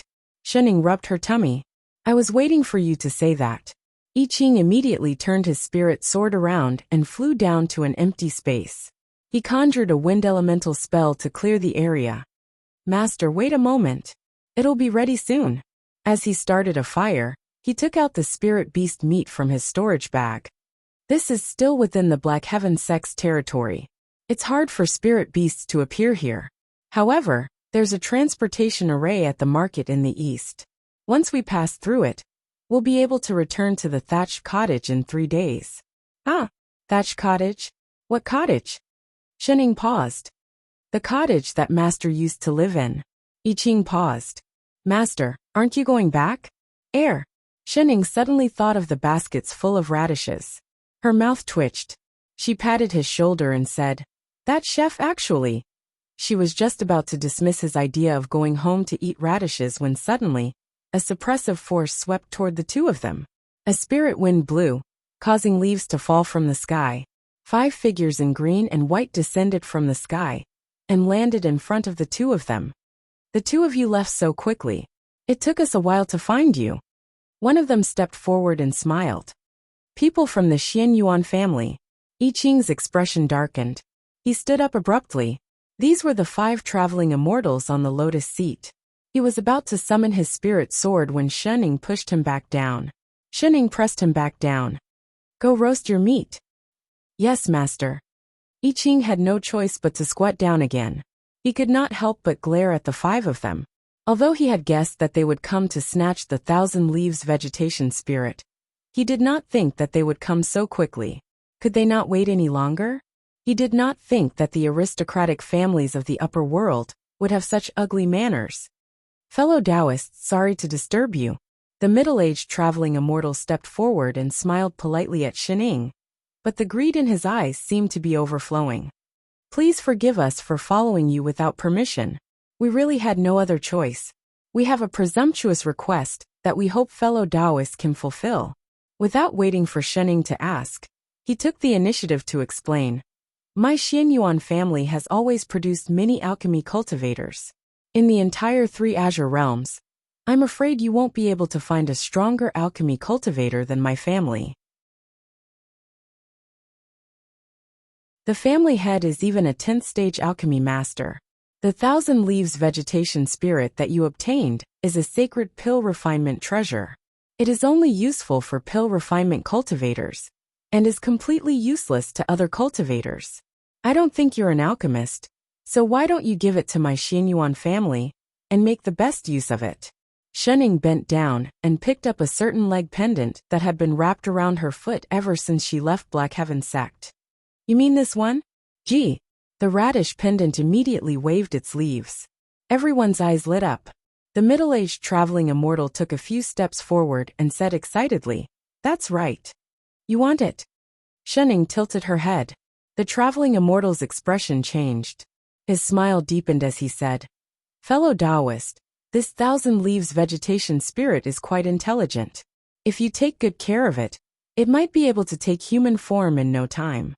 Forgive me for being blunt, but other than my Xianyuan family, I'm afraid no one in this world can take care of such a treasure. Fellow Taoist, you're all alone now. You don't belong to any sect. Why do you want to offend an aristocratic family? Oh, and then, Shening still looked nonchalant. The traveling immortal's face darkened. Someone beside him could not help but say, Why do you have to waste so much time talking to her? Anyway, this 1,000 Leaves vegetation spirit cannot fall into the hands of anyone other than the Xianyuan family. She has to give it to you even if she doesn't want to. With that said, he flew up and raised his sword to stab her. In an instant, the huge sword chi brought with it a huge gust of wind.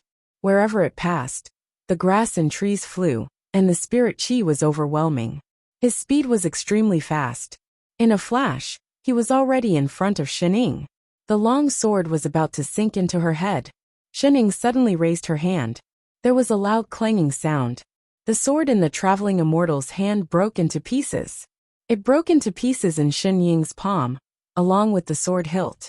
She clenched her hand and instantly grabbed his fist that was still holding the sword. The gust of wind brought by the spirit chi immediately stopped. But Shining did not even move a corner of her robe. "Ha! You! How is this possible?" She had broken his 9th grade spirit sword so easily. Before he could figure it out, Shining suddenly sighed. She shook the radish in her other hand, which had been secretly wrapping a leaf around her wrist. "Actually, I'm not interested in such vegetables. If you had told me nicely, I would have given it to you. But," she narrowed her eyes and turned to look at the people in front of her. "Giving it to me is one thing, but if you want to snatch it from me, I won't be happy." As she spoke, she suddenly clenched her fist. A strange cry pierced through the air. By the time Lone Moon caught up with the two of them, it was already noon. After leaving Black Heaven sect, he followed I Ching's aura all the way here. He flew very quickly. There were many emotions in his heart. Touched, guilty, worried, all kinds of emotions. All he wanted was to catch up with the two of them as soon as possible. Until he saw a wisp of green smoke not far away. He finally found traces of the two of them. Then he saw the 5 traveling immortals lying on the side like a human pyramid. Holy shit! His flying sword was halfway down. He lost his balance and almost fell. Weren't they the 5 traveling immortals from the Xian Yuan family? "Hey, Father Niao." Shining waved her greasy hand at him. She habitually gave him some space. "It's time for lunch. Do you want to join us?" She pointed at I Ching, who was feeling the meat. He returned a look of disdain to Lone Moon. "Shameless, you still want to steal my skills." The corner of Lone Moon's mouth twitched. He turned to look at the arhats on the ground. What are they doing?" "Oh, they're robbing," Shining casually explained. "Robbing?" Lone Moon immediately guessed what was going on. It must be because of the 1,000 Leaves vegetation spirit.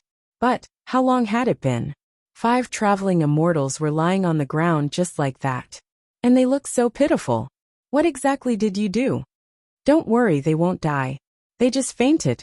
Seeing that Lone Moon had been staring at those people, Shining kindly explained. She shook her head and said, "Young middle-aged people these days, their bodies are too weak. They could not withstand falling at all. They were not even as strong as small animals." "Lone Moon, want a piece?" Shining directly handed a piece of meat to him. Lone Moon hesitated. He took it and sat beside her as usual. Thinking about what happened before, he felt like something was stuck in his heart. He wanted to say something, but he didn't know where to start. After finishing the piece of meat, he said in a low voice, "I've left Black Heaven sect." "Oh, just now. I'm sorry." Shining paused. She turned to look at him, her expression confused. "What? I was the one who invited you into the ancient mystic realm." Lone Moon took a deep breath and said seriously to the two of them, "It wasn't your fault that the Xian Yuan family came to Black Heaven sect. But at the end of the day, I implicated you." You're tuning in to the Li Mei's Wuxia Whispers YouTube channel. We're so grateful for your support. And don't forget to subscribe to join us on this incredible journey through captivating stories. Your generosity through donations truly makes a world of difference, as it's the primary source of revenue that allows me to expand and enhance this channel for you. Thank you from the bottom of my heart for being a part of this adventure.